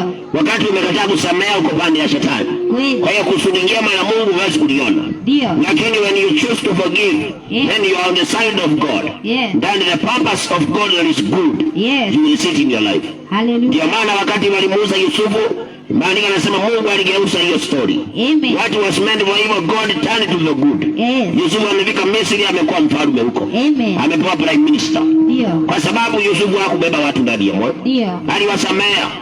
Na hata siku amebarikiwa walimkujia. Ndio. Sio kama wewe umekosewa na mtu anazunguka hivi anakuja kwa msaada na mwambie wewe ulisahau ulinifanyia. Toka mbele yangu usiniangalie. Amen. Umesahau ulifanya. Yes. Yusufu amemuuza, miaka imesonga, amebarikiwa, umekuja na shida. Yusufu hakuwakimbiza. Amen. Hakuambia mmesahau vile mlinifanyia, ondokeni mbele zangu. Aliwasaidia. Yes. Kwa sababu hako na moyo wa msamaha. Amen. Na hivyo ndivyo Mungu alitembea na Yusufu. Amen. Ni watu wangapi wewe wamekuzunguka hivi, amekuwa na shida, amezunguka hivi, amekuja kwako. Umemwambia mpaka umemkumbusha. Unajua vile nilifanyia ile siku. Amen. Sitaki kuona mbele yangu. Ndio. Hata simu yangu usijaribu kupiga. Kweli. Toka mbele yangu. Amen. Hivyo ndivyo na wewe baraka umezifukuza. Yes. Unajua wacha nikwambie siri mpendwa. One way of God testing you if you are worthy for blessing. Yes. Anaweza kusababisha mtu aliyekukosea akuombe msaada. Amen. Ndio aone kama wewe unastahili baraka. Kweli. Kama moyo wako ni msafi. Yes. Lakini unakuta wewe umebeba giraji. Yes. Uchungu umekujaa, hasira imekujaa. Unaongea vibaya, unafukuza baraka zako. Ni kweli. Mtu wa Mungu. Amen. Usikubali kuweka hasira ndani ya moyo wako. Yes. Wale waliokufanya, waliokasirisha, kuna sababu. Amen. Kuna kusudi jema la Mungu. Amen. Si ujaribu kuachilia uone. Amen. Wale waliokufanya ukae na uchungu, umetia hali ngumu fulani. Yes. Kulikuwa na kusudi la Bwana. Amen. Si mpendo, samea watu, uone the good purpose of God. Amen. Uone ni kusudi gani Mungu alikuwa nalo. Ndio. Ndio akasababisha nikosewe na fulani. Amen. Maana hakuna kifanyikacho duniani ambacho Mungu hajaruhusu. Yes. Kama ni kiema ni Mungu ameruhusu. Ndio. Kama ni kibaya ni Mungu ameruhusu. Amen. Na anasema all things happens for good. Yes. Kwa wale watu watakuitika mwito wa Bwana. Amen. Na wasimame katika purpose of God. Yes. Sasa mpendo, wakati umekosa kusamea, are you the purpose of God? No. Wakati umebeba uchungu ndani ya moyo kuhusu fulani, are you the purpose of God? No. Wakati umebeba hasira kuhusu fulani, are you the purpose of God? No. So how do you expect to see goodness when you are not in the purpose of God? Amen. Hata kama unafanya kazi mpendwa kwa bidii, una save tu pesa, sheria za Mungu ndio za muhimu sana. Amen. Sheria za Mungu mpendwa ndio za muhimu. Kweli. Wafanikiwao sio walio na bidii. Ndio. Ni wale wako na bidii na wanamheshimu Mungu pia. Amen. Ndio wale wanafanikiwanga. Kweli. Wale wanatoboa kimaisha si wale tu wanajua kusave. Yes. Ni wale ambao wanajua pia kuna Mungu. Dio. Na Mungu pia ana sheria zake. Kwa hiyo pamoja na kuweka bidii na kujituma sana, I must follow the laws of God. Amen. Hapo ndio ushindi utaonekana. Amen. Mtu wa Mungu ni nani yule ameweka uchungu ndani yako? Yes. Mungu anakuambia ukitaka kumwona lazima moyo wa msafi. Na njia moja ya kuwa na moyo msafi ni kusamehe. Amen. Anasema jua lisitue ukiwa na uchungu. Amen. Shetani asipate nafasi ndani yako. Yes. Asipate nafasi ndani yako. Usikubali. Wakati unafungia makosa ya watu ndani ya moyo. Yes. Hapo ndio shetani anapata nafasi. Amen. Anamaliza ndoa. Ndio. Unalala na uchungu. Yes. Unalala na hasira na mpenzi wako. Shetani anaingia ndani ya moyo. Ndio. Mwezi miwili ndoa inaenda. Kweli. Kwa sababu ya kukosa msamaha. Mtu wa Mungu, forgive people. Na wakati mtu amekataa kusamehea, ndio amefunga mlango wa maombi yake. Kweli. Marko 11, sikiliza. Ndio. Marko 11. Yes. Ukikataa kusamehea hata uombe mara ngapi? Yes. Hata uombeje, hata uende mlimani, na wewe umekataa kusamehea, maombi yako hakuna siku itajibiwa. Ni kweli. No day. Wakati umekataa kusamehea, hata uende mlimani, ufanye nini, ujitumeje, hakuna majibu. Soma kuanzia 24. Amen. Neno la Mungu linasema, ndio. Marko 11 kuanzia 24. Ndio. Kwa sababu hiyo nawaambia, yoyote mnayaombayo mkisali, aminini ya kwamba mnayapokea, muamini mtayapokea, nayo yatakuwa yenu. Nanyi kila msimamapo na kusali, na mnaposimama na kusali, sameheni, msamehe mkiwa na neno juu ya mtu, ili na Baba yenu aliye mbinguni, awasamehe ninyi. Samahani. Ili na Baba yenu aliye mbinguni, awasamehe ninyi makosa yenu. Lakini kama ninyi hamsamehe, mmekataa msamaha, wala Baba yenu aliye mbinguni hata wasamehe, ninyi makosa yenu. Kwa hivyo maombi yameambatana na kusamehe waliotukosea. Ndio. Kama tunaomba, unaweza kuwa na imani, lakini kama hujasamehe aliyekukosea, imani yako ni fake. Ni kweli. Haiwezi kuleta kitu. Amen. Unaweza amini Mungu anaweza. Yes.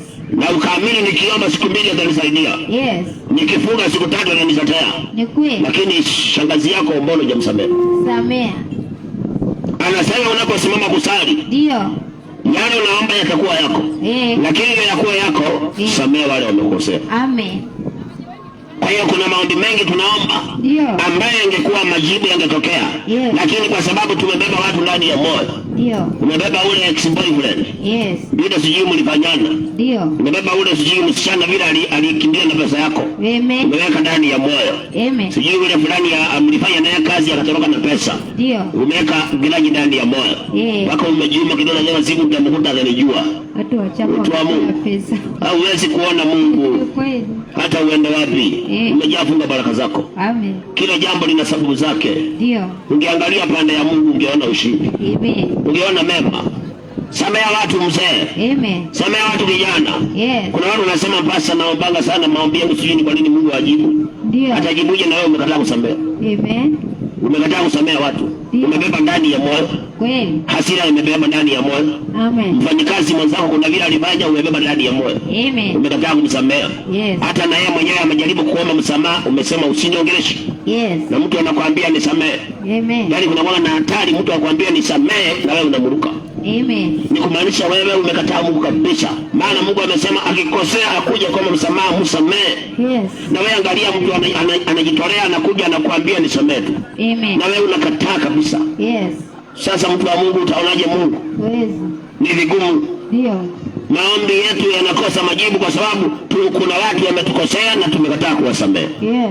Kuna watu wametukwaza na tumebeba vikwazo. Amen. Kuna watu wametukasirisha na tumebeba hasira. Amen. Lakini tunaamka tunaomba. Ni kweli. Tunaenda mlimani tunaomba. Amen. Hata unajifunga unakosa kula. Ndio. Unaenda kazini na kurudi nyumbani unasema nataka Mungu anifungulie milango ya ndoa. Amen. Atafunguaje milango ya ndoa na waliokosea ulikataa kuwasamehe? Kweli. Kwanza kwa cha hatari sana wamekuja kukuomba msamaha na umekataa. Amen. Umesikia paka fulani anakutafuta akome msamaha na umekataa. Ni kweli. Umesikia mama yako anakutafuta anataka kuomba msamaha umesema asinitafute, alikuwa wapi? Amen. Ati mama yangu alimtupa. Sasa sasa hivi nimekuwa mtu mzima ananikuja kutafuta nini? Amen. Ungejua kila alipitia ndiye akuache. Hata ungeongea. Maana mzazi hawezi kumwacha mtoto wake hivi hivi. Amen. Kama mzazi wako alikuacha kulea, yes, na amejitokeza mtu wa Mungu kumsamehe. Amen. Ujue kile kilifanyika ndio akuache. Ndio. Ungewekelewa mzigo huo. Yes. Inawezekana hata angekuchukua ungekufa. Ni kweli. Sasa Mungu alisababisha mzazi akuache peke yako ndio na wewe uwe hai. Amen. Ndio maana Mungu anasababisha anakutafuta. Yes. Na wewe unabeba hasira na kikwazo na mambo yasiyofaa. Amen. Alafu wataka kuona mema. Ndio. Mpenda bidii ni nzuri, lakini bila kusamea waliotukosea hakuna mazao. Ni kweli. Kujituma ni kuzuri sana. Kufanya kazi ni vizuri, hata Mungu amesema tufanye kazi. Amen. Lakini kazi hiyo yako unafanya bila kusamea waliokukosea, yes, kazi bure. Amen. Hautafanikiwa. Kweli. Mtu wa Mungu, samea watu. Amen. Ilikuwa lazima ukosewe. Ndio. Ilikuwa lazima ukwazwe. Yes. Maana dunia hii hakuna anayeishi bila kukwazwa. Hakuna. Lazima mpendwa. Ndio. Hata Yesu alikuwa duniani hapa. Yes. Alikwazwa mpaka na Judas. Amen. Judas mwenye alikuwa analeta pesa alimkwaza Yesu. Amen. Sasa wewe unaona kama wewe kwako ndio geni sana. Hapana. Unasema bila nilifanyia hata sitaki kumuona. Amen. Na wewe pia Mungu anataka kukuona. Ndio. Kama unataka kumuona hata wewe Mungu anataka kukuona. Yes. Kama umeweka blacklist hata wewe Mungu ameweka blacklist. Ni kweli. Ndio maana anasema unaposimama kusali, yes, yale mambo unaomba ni yako. Ni yako. Lakini ndio yako samea watu. Amen. Kwa hiyo prayer and the answers of prayers lies in forgiveness. Amen. If you don't forgive, no matter how prayerful you are, your prayers can't be answered. Yes. Haijalishi unaomba saa ngapi, unaweza kuamka saa 9 unapiga maombi. Na jirani yako ulikataa kumsamehe. Amen. Yule fulani ndugu yako alikuomba pesa na akatoroka nayo. Yes. Sasa amerudi amekwambia nisamehe, unamwambia ondoka mbele yangu, hata sikujui wewe si brother yangu. Amen. Yusufu hakuambia hivyo ndugu zake.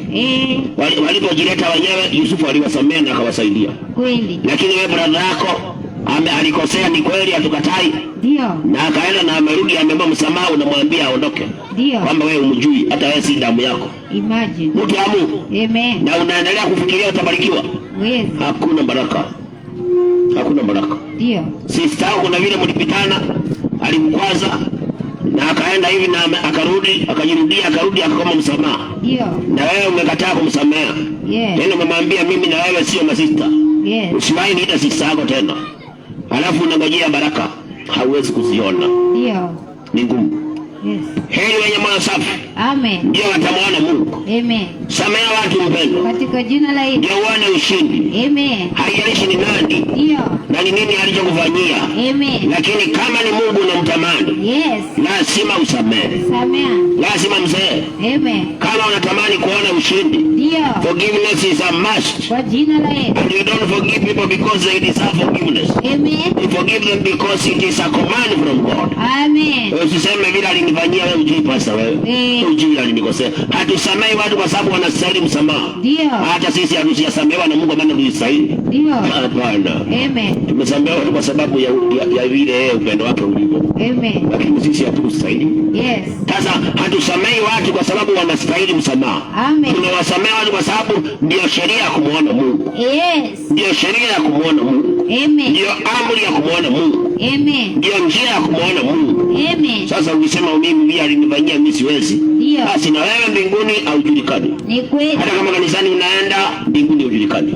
Yeyote hajasamea it doesn't matter, hata kama ni pasta kama mimi. Yes. Mbinguni Mungu hamjui. Amen. Amen. Ndio.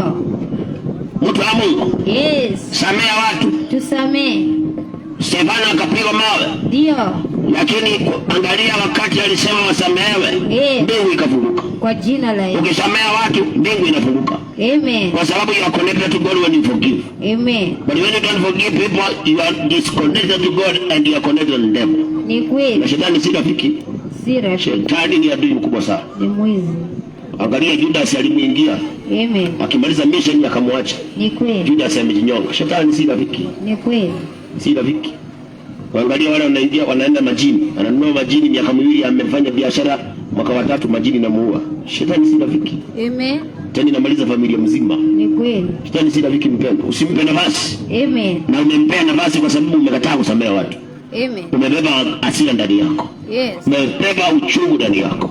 Amen. Achilia siku ya leo mpendwa. Achilia. Forgive people. Amen. So that your prayers can be answered. Amen. Yesu anasema kile kitu mnaombanga anasikianga. Ni kweli. Na anaweza kujibu. Ndio. Lakini akiangalia nakuta moyo wako umebeba fulani. Amen. Mtu alikosea 10 years ago lakini bado sasa unambeba. Ni kweli. Hata kalenda ilishatupwa na hatuwezi kuipata. Ni kweli. Na wewe bado umebeba hiyo kitu ndani yako. Kuna sasa utaonaje Mungu? Hawezi. Na kalenda hata ile mwaka ule ulikosewa kalenda ilitupwa. Amen. Sasa hata kalenda ya 2025 inataka kutupwa. Amen. Uchukue nyingine. Yes. Hata sasa hiyo umeshatengeneza zingine. Tena zinauzwa barabarani. Ni kweli. Na wewe mambo yaliyopita, mtu alikosea zamani, alikimbia na pesa yako miaka zamani kabisa. Yes. Na Mungu amekusaidia mpaka uko mzima leo. Lakini bado uko na hiyo uchungu. Bado uko na hiyo grudge. Yes. Na unatarajia tu kuna siku mtabarikiwa. Hakuna baraka kwa mtu ambaye amekataa kusamehe watu. Amen. Hakuna mema.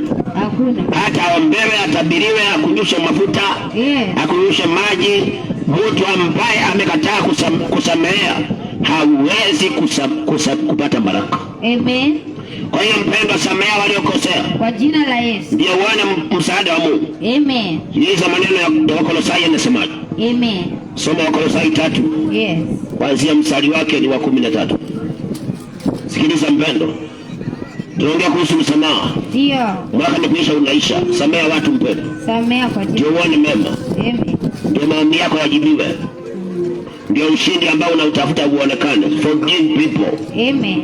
Their trespasses. Yes. Na usihesabu makosa waliokosea. Amen. Kwanza wewe umekosea Mungu mengi sana. Yes. Kabla uhesabu makosa ya fulani na yako mbele za Mungu ni ngapi? Amen. Angalia Mungu yeye amekuachilia. Na wewe umeweka mtu uzipu. Amen. Umemfunga mahali unasema siwezi kusamea.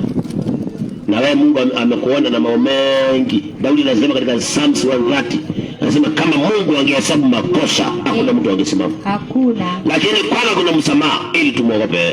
Amen. Sasa wewe na mimi Mungu ametusamea makosa mengi. Yes. Na wewe kosa moja tu umekataa kusamea mtu. Amen. Kosa moja, hata zingine ni makosa ambayo hata hayahusu Mungu. Ni vitu ambavyo hata Mungu hajui. Lakini wewe umekataa, tena umeweka ngiraji, hasira, tena unaongea vibaya. Amen. Mpaka unaongezea kachumbari, unadanganyia mtu kama alikimbia na 100 umesema alikimbia na 10,000. Amen. Mpaka umeongeza uongo juu yake. Kweli.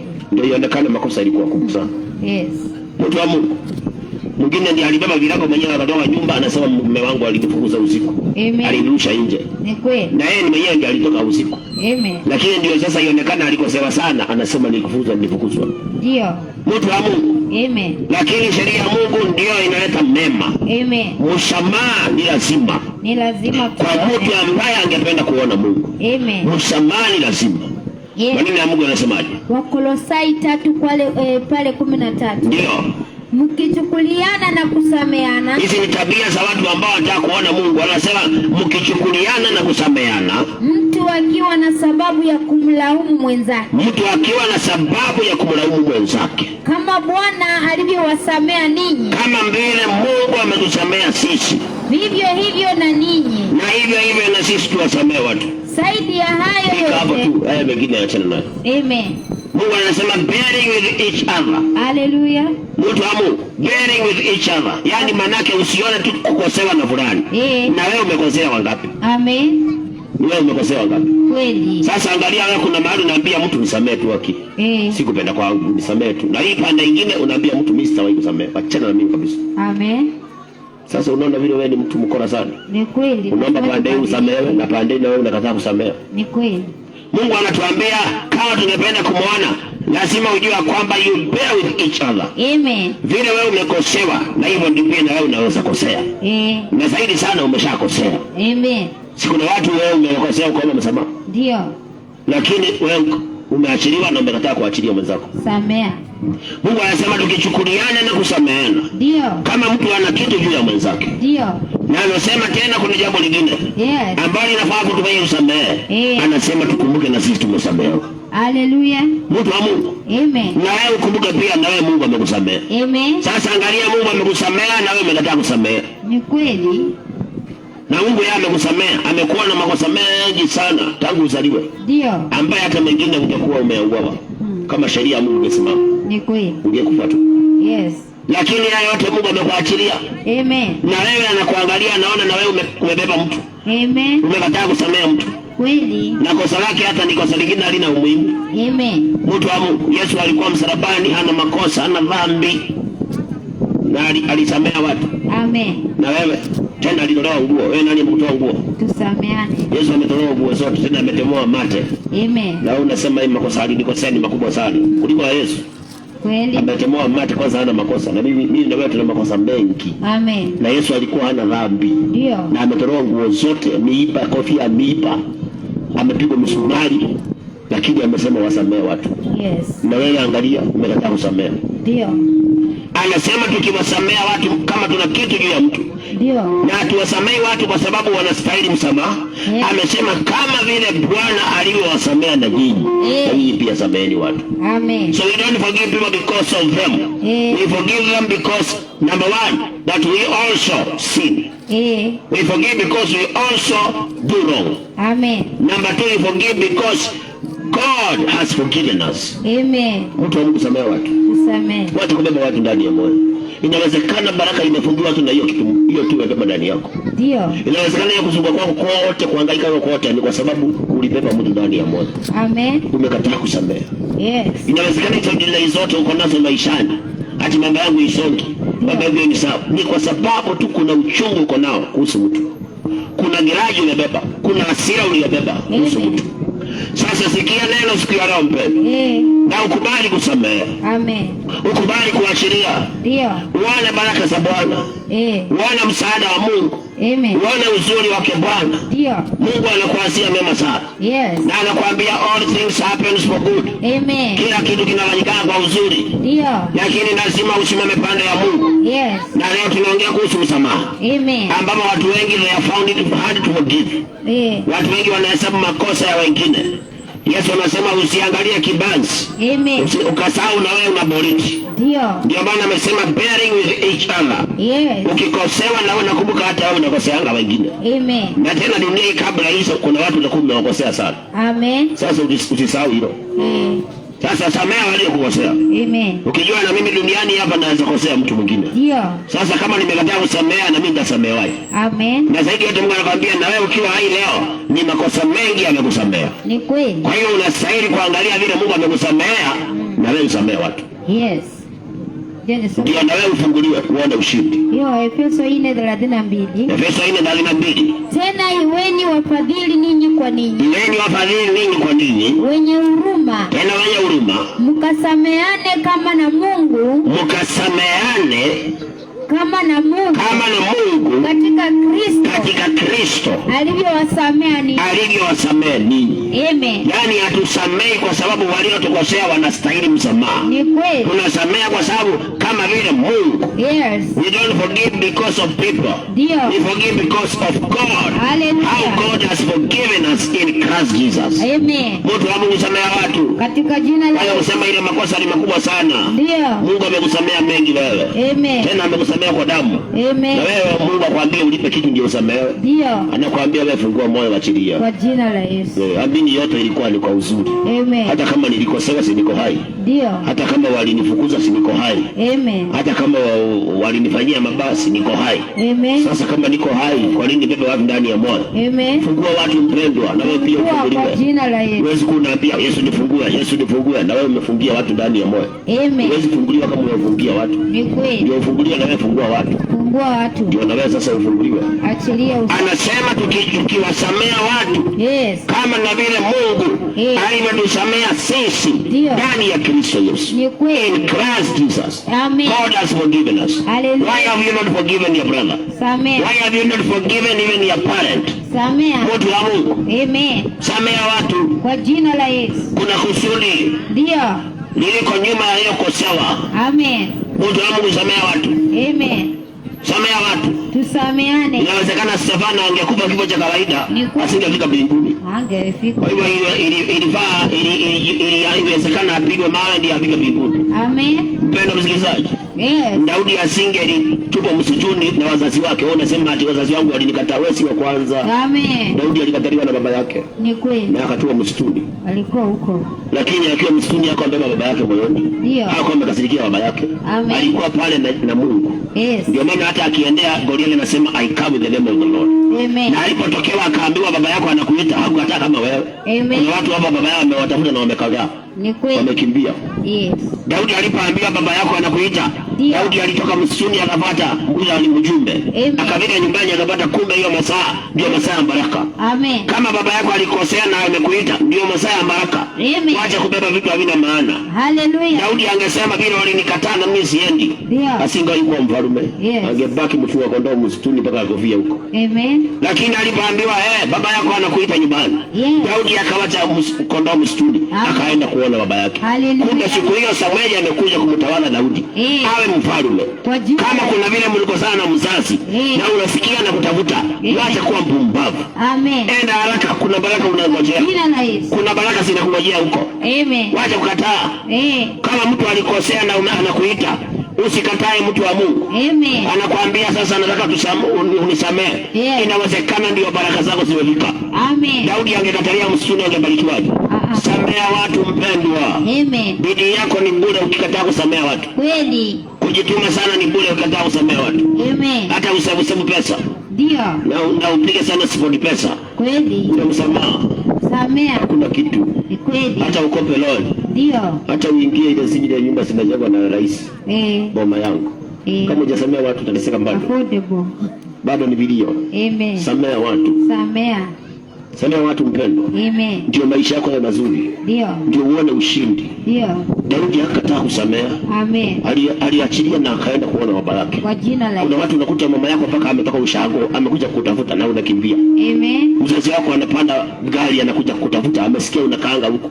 Anakuja kutafuta na wewe unatoroka. Amen. Alafu unatarajia utabarikiwa. Wewe utakuwa miongoni wale watakuwa wanabeba mabango. Samea. Wakisema tunaandaminia uchumi. Yes. Mwisho ni kupiga tear gas na tena wanatulia. Wanauawa.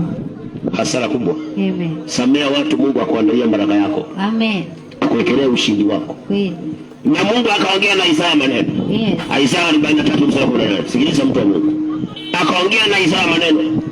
Mtu wa Mungu, samea watu. Amen. Mungu angependa kufanya kitu kizuri. Ndio. Mema maishani mwako, jambo jipya. Yes. New thing in your life. Ndio. But how will you do a new thing when you have not forgiven those who wronged you? Lazima uachilie. Mungu atabadilishaje maisha yako? Ati Mungu nibadilishie maisha. Baba nibadilishie hii maisha. Hata unaambia mhubiri akiniombea sana Mungu anibadilishie maisha. Atakubadilishiaje maisha na wewe umekataa kusamehe? Amen. Neno la Mungu linasemaje? Isaya 43:18. Ndio. Msiyakumbuke mambo ya kwanza. Anasema msiyakumbuke mambo ya kwanza. Wala msiyatafakari mambo ya zamani. Hata msiyatafakari mambo ya zamani. Tazama. Nitatenda neno jipya. Sasa litachipuka. Je, hamtalijua sasa? Nitafanya njia hata jangwani. Anasema anaweza fanya njia kwa hiyo jangwa ndani. Na mito ya maji nyikani. Anaweza leta supply hapo, unasema kumekauka. Amen. Mtu wa Mungu. Yes. Lakini Mungu anakuambia kwanza waachilie mambo ya zamani. Achilia. Hata usiyatafakari. Unakaa hivi unakumbuka vile fulani alikufanyia. Usikumbuke. Paka unaumwa na kichwa. Unaendea mara moja. Amen. Umeza dawa kwa sababu umekumbuka vile fulani alikukosea. Amen. Paka unaumwa na tumbo. Ulcers kwa sababu umetafakari vile fulani alikukwaza. Ndio. Hasara kubwa.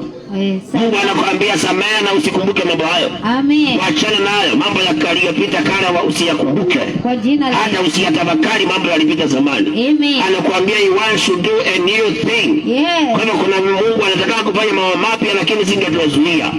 Kwa sababu tunakumbuka mambo ya zamani tunabeba hasira. Amen. Tunatafakari walipotukosea zamani tunabeba vikwazo. Ndio. Sasa tunazuia baraka za Bwana. Ni kweli. Mtu wa Mungu, samea watu. Samea. Na usikumbuke. Amen. Hata usitafakari. Ndio. Achilia. Uone Mungu akitengeneza njia jangwani. Amen. Kwa hiyo jangwa uko ndani. Ndio. Atengeneze njia. Yes. Upate breakthrough. Amen. Utoke, sio kila saa unazunguka tu hapo. Ndio. Shida moja tu from January mpaka leo ni shida moja tu. Unazungukana kwa hiyo shida. Ukikamata inakuja tena kuponyoka. Tena mwezi mwingine utarudi shida hiyo. Ni kwa sababu unakataa kusamea watu. Yes. Samea watu mpendwa. Tusamee. Mungu anasema usiyakumbuke. Amen. Mambo ya zamani. Kweli. Usiyakumbuke. Amen. Hata usiyatafakari. Yes. Anakuambia achilia kabisa. Achilia. Na anasema anataka kutenda jambo jipya. Amen. Katika maisha yako. Yeah. He wants to do a new thing. Amen. Mtu wa Mungu umezuia mema kwa kutokusamea watu. Ni kweli. Umezuia ushindi kwa maana umekataa kusamea. Yes. Umezuia baraka kwa maana umekataa kusamea. Amen. Umezuia mafanikio kwa maana unatafakari mambo ya kale. Ndio. Unatafakari vile fulani alinikosea. Amen. Vile alikimbia na pesa yangu. Yes. Unakumbuka mpaka kwa nyumba yako unasikia ukikiliko nyumba. Uko peke yako. Watu unasikia uko ndani. Kulali. Kumbe unakumbuka vile fulani alifanya. Hakuna mbaya. Sasa utabarikiwaje? Amen. Ni ngumu. Samea watu na uachilie. Kwa jina la Yesu. Ujue ilikuwa lazima nifanywe hivyo. Amen. Lakini hiyo ilikuwa mwisho wangu. Mtu wa Mungu anasema anataka kufanya kitu kipya maishani mwako. Amen. Anataka kutenda jambo jipya. Yes. Lakini anaona umebeba mambo ya zamani. Amen. Umebeba makosa ya kale. Ndio unayafikiria kila saa mpaka unakasirika. Amen. Unayafikiria mpaka kichwa chako kinakuuma. Ni kweli. Mambo ambayo yana muhimu. Yes. Hata ukibeba mtu ndani ya moyo, hakuna kitu utaongeza maishani mwako. Hakuna. Kwanza utakuwa na stress. Yes. Tena magonjwa yasiyo ya kawaida. Ndio. Yanaingia maishani mwako. Ni kweli. Kwa sababu umebeba watu ndani ya moyo. Amen. Mtu wa Mungu unajua kutokusamea hakuna matunda. Ndio. Hakuna. Kwanza ni hasara. Yes. Hasara tu. Kweli. Kusamea ndio kuna matunda. Amen. Maana ukisamea hivi Mungu anakuweka amani. Amen. Kuna watu wanasema ati mtu anasamea anakosa kusahau. Uongo wako. Mungu ndiye alikuumba. Ukisamea na ingia ndani yako anafuta hiyo mambo unainyesha hivyo. Amen. Nguvu ya kosa hilo linaondoka. Kweli. Uchungu ule Mungu anaondoa. Amen. Anakurudisha nomo. Hata ukutana na yule mtu you don't remember anything. Amen. Mtu wa Mungu samea watu. Yes. Na usisamea kwa mdomo. Ndio. Samea kutoka ndani ya moyo. Amen. Wengine wamesamea kwa mdomo. Ndio. Lakini moyoni mwake hajasamea. Moyoni mwake anakumbuka bado. Ndio. Anaendelea kutafakari. Yes. Usiku anaamka saa 8 anafikiria. Ndio. Vile yule mwanaume alinifanyia. Amen. Akanitupa tu hivyo. Sitawahi samea. Amen. Mpaka unasema wanaume wote ni waongo. Kweli. Hata Yesu ni mwanaume usisahau. Amen. Hiyo hata Yesu ni muongo. Yesu ni muongo. Kosa la mtu mmoja unasema wanaume wote ni waongo. Amen. Hata hakuna haja ya kuoleka. Ndio. Ndio ukaoleka kwa huyo aliyekudisappoint. Ulikuwa umeomba. Amen. Huyo mwanaume alikudisappoint. Ndio uoleke kwake. Ulikuwa umeomba Mungu. Amen. Samea watu wache mambo mengi mpendwa. Amen. Unafungia mema maishani mwako. Kweli. Unafungia mambo mapya wakati unakataa kusamea. Kweli. Unafunga mlango mpya ambao Mungu anataka kufungua kwa maisha yako wakati unakataa kusamea watu. Amen. Sasa mpendwa, siku ya leo Mungu akwambia usiyakumbuke mambo ya kale. Hata usiyatafakari mambo ya zamani. Amen. Anakuambia angalia, nataka kufanya kitu kipya. Yes. Nataka kufanya mambo mapya maishani mwako. Amen. Kwamba nitataka kutoa barabara katika jangwa. Ndio. Maji katika nyika. Amen. Kwa nini mpendo unabeba watu ndani ya moyo? Amen. Mbona unabeba mambo ya kale, miaka iliyopita zamani? Yes. Wewe bado unabeba. Mbona? Wengine hata miaka 10, yani 10 years back. Yes. Bado umebeba hasira. Amen. Umebeba kikwazo na mtu. Bado umebeba mtu ndani ya moyo. Ukikaa hivi unasemanga alinikosea sana. Ndio. Alinifanyia vibaya sana. Na ni miaka imepita mingi. Yes. Sasa utabarikiwaje? Hivyo ndio watu wengi wamejifungia maisha, wanasema ni kulaaniwa. Amen. Hivyo tu ndio watu wamefunga baraka zao, wanasema ni nyota imeibiwa. Ni kweli. Kumbe wakati mwingine si nyota imeibiwa. Wakati mwingine hakuna laana ya ukoko na. Amen. Ni kutokusamea, umekataa kusamea watu. Amen. Ndio kinafunga baraka zako. Ndio. Na mimi nakwambia ujue shetani anajua Biblia. Yes. Kumbuka Mathayo 4. Yesu alipojaribiwa na shetani alikuwa tu maandiko.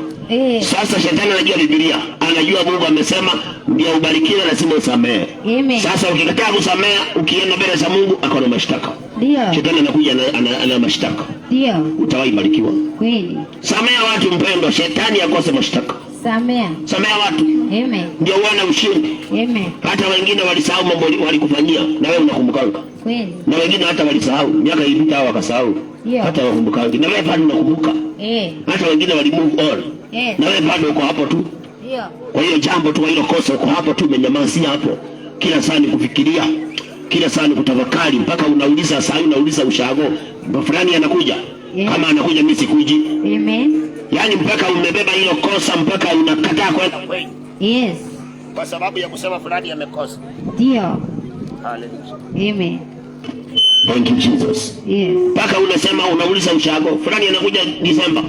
Kama mimi anakuja mimi siwezi kuja, sitaki kukutana naye. Alikosea sana. Amen. Tena ni brother yako. Yes. Ni kazini yako. Ndio. Ni mtu wa ukoo. Yes. Na wewe unakataa kwenda kwenu ati kwa maana unasikia naenda. Amen. Ati kwamba alikukosea. Angalia vile unafunga baraka mpendo. Ni kweli. Ona vile unafunga mema maishani mwako. Amen. Siku ya leo fungua moyo wako. Fungua. Usikubali kuendelea kana uchungu. Ndio. Usikubali kuendelea kukumbuka mambo ya kale. Amen. Ya hata Waswahili wanasema yaliyopita sio ndwele. Tugange yajayo. Na angalia wewe bado unaganga, unafikiria aliyepita. Mpaka unayahesabu, mpaka wengine wameandika kwa kitabu. Kuna watu wameandika kwa kitabu, wameandika vile alikosewa na fulani. Ameandika mahali. Na Mungu anakuambia anataka kufanya mambo mapya. Amen. Upendo, samea watu. Amen. Samea watu, mtu wa Mungu. Samea. Jioni ya leo fungua roho yako. Amen. Fungua moyo wako. Yes. Samea watu. Ndio. Hakuna msaada kwa kutokusamea. Ndio.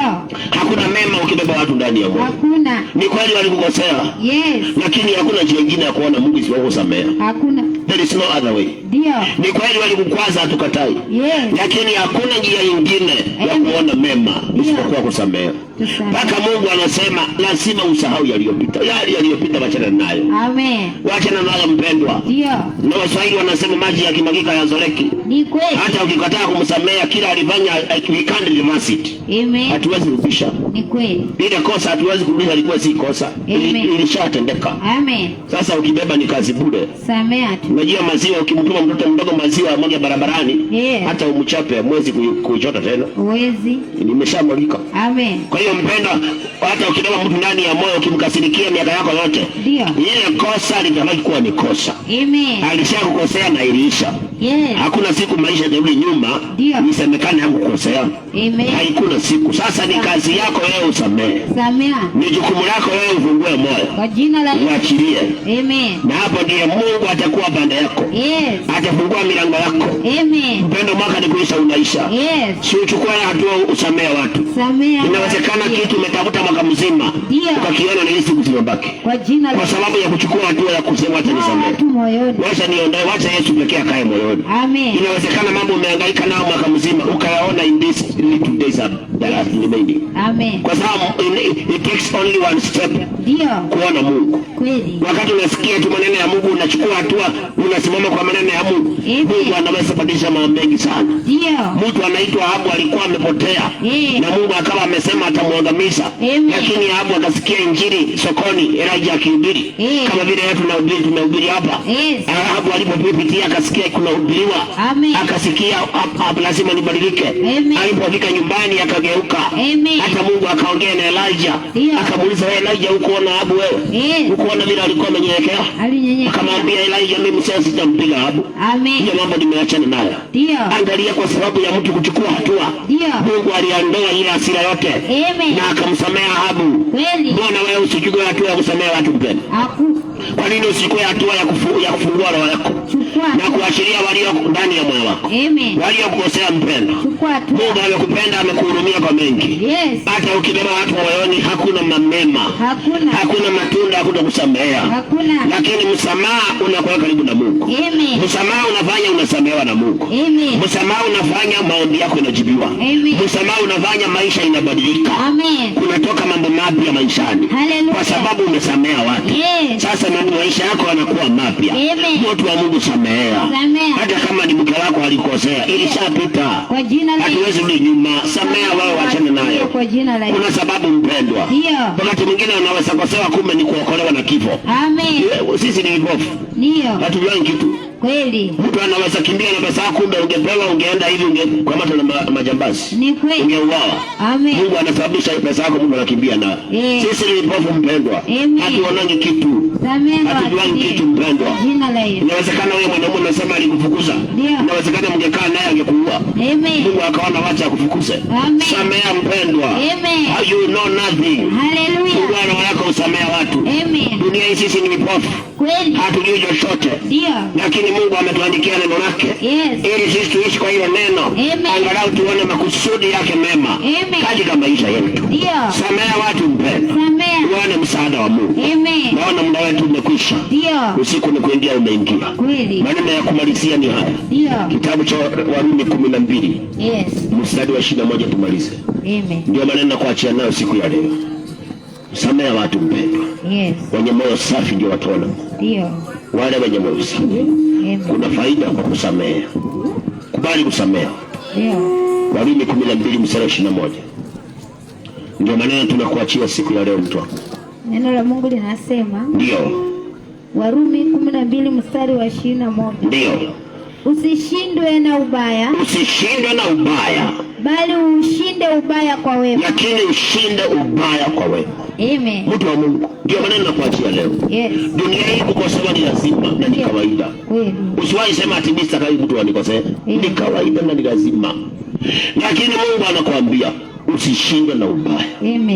Lakini ushinde ubaya kwa wema. Ushinde ubaya kwa wema. Ni kweli mpendwa, ulifanywa ubaya, lakini usishinde na ubaya, ubakingi na kidonda. Ubakingi na hasira ndani yako. Ubakingi na uchungu tu unatembea nao. Utafunga baraka zako. Ni vizuri ushinde huo ubaya kwa wema. Wewe usamehe na uachie Mungu. Mwambie Mungu, wewe unajua sababu yakafanyika haya. Kwa maana wewe ukiwa mbinguni kila kitu kinafanyika kwa sababu wewe umeruhusu. Sasa wewe unajua ni kwa nini nikafanywa hivyo. Nimesamea nikaachilia kwako.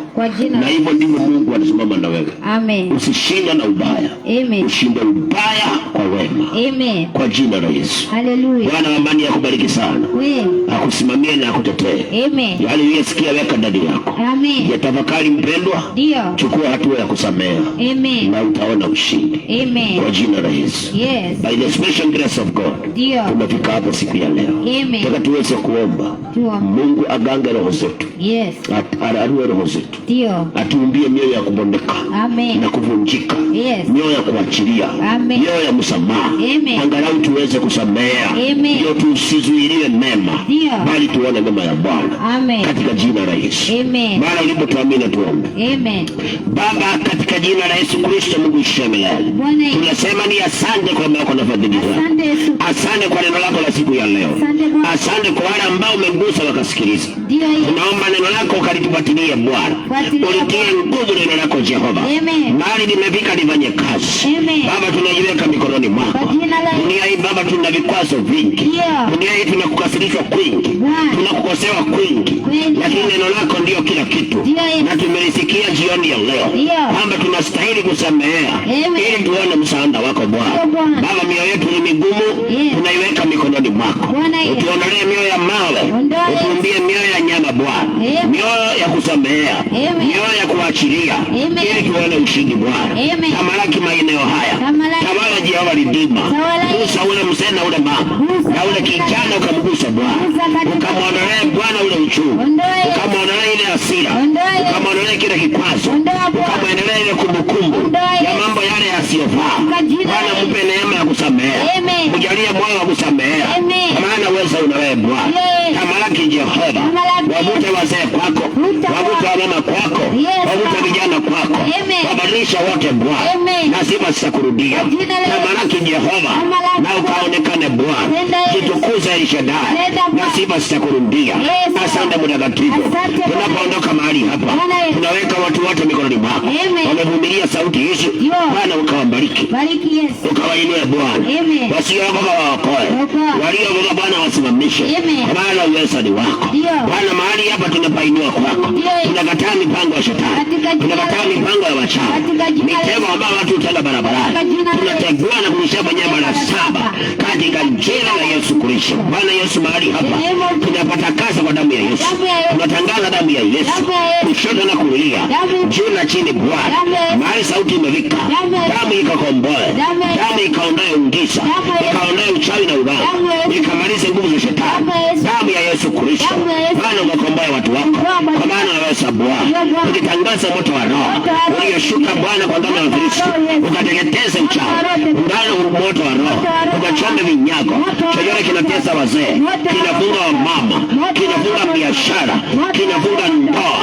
Kinachomeke na moto wa Roho, maroho ya kutoka kuzimu, maroho kutoka baharini, maroho ya kutoka wakubwa, mamlaka ya kishetani, misimu yote Bwana ichomeke na moto wa Roho, ikapate kushindwa katika jina la Yesu Kristo. Bwana Yesu jitukuse, onekana Jehova, kila mmoja na hitaji lake Bwana, ukamkumbuke Baba, wakiondoka wakienda, kila mmoja akaona ushindi. Maneno haya kae ndani yao, yakaendelea kuwazungumzia na kupitia kwa hili neno wakachukua hatua ya kufuata, na siba sitakurudia Bwana. Asante Mtakatifu, asante Elishadai. Bwana Yesu ni wewe na hakuna mwingine Bwana. Endelea kutawala, endelea kujitukuza Bwana, aliyesababisha sauti hii unafikia watu wengi Bwana, ukamkumbuke na ukambariki Bwana, ukimwonekania na kumpigania Bwana, maana uwezo ni wako. Enda Jehova, na siba sitakurudia, nasi watoto wako Bwana najiweka mikononi mwako Bwana, ukamzingire, utufunike na damu yako, utuzingire na ukuta Bwana. Kila kimepangwa na shetani tunakemea kipata kushindwa katika jina la Yesu Kristo. We declare and decree no weapon formed against us will prosper, and every tongue that arises in judgment we condemn it katika jina la Yesu Kristo.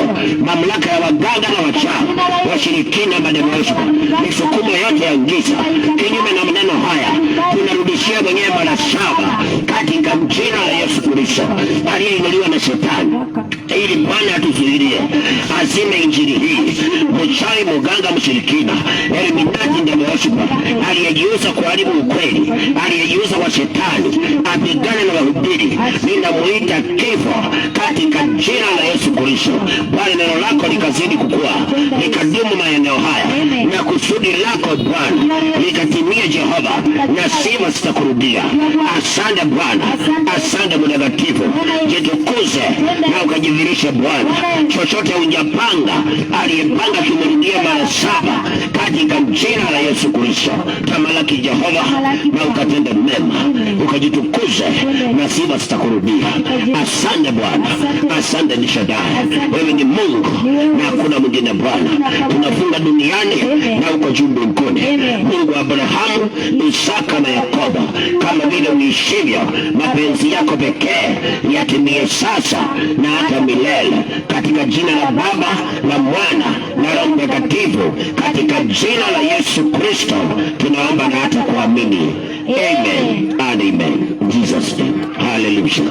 Kama una uwezo mpigie Bwana Yesu makofi mara ulipo, kama una uwezo. Hallelujah, hallelujah. Thank you Jesus.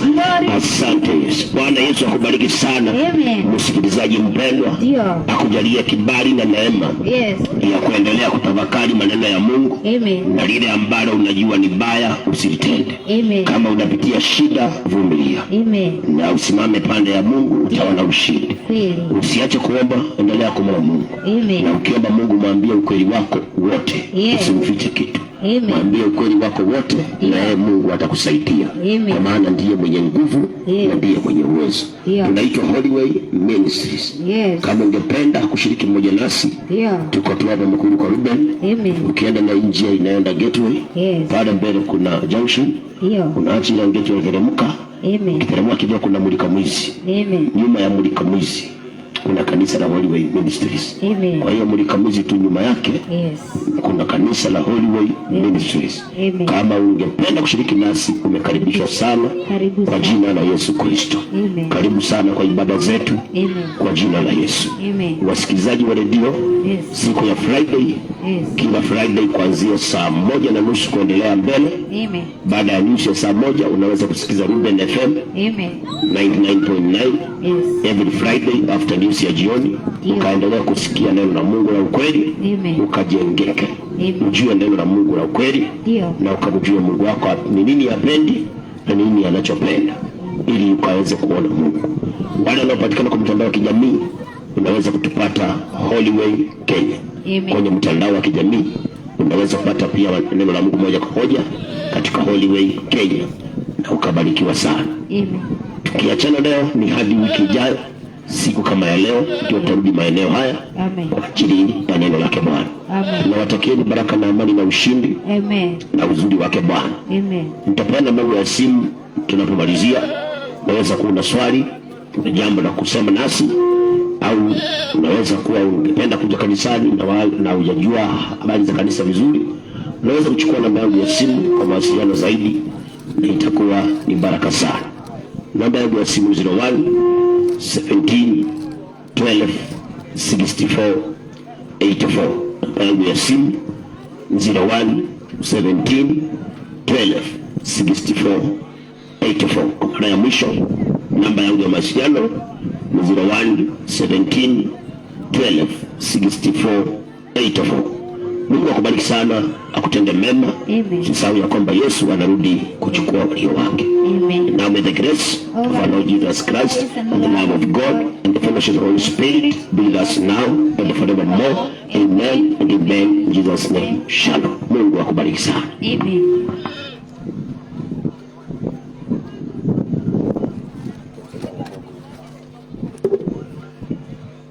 Barikiweni sana wanaochi.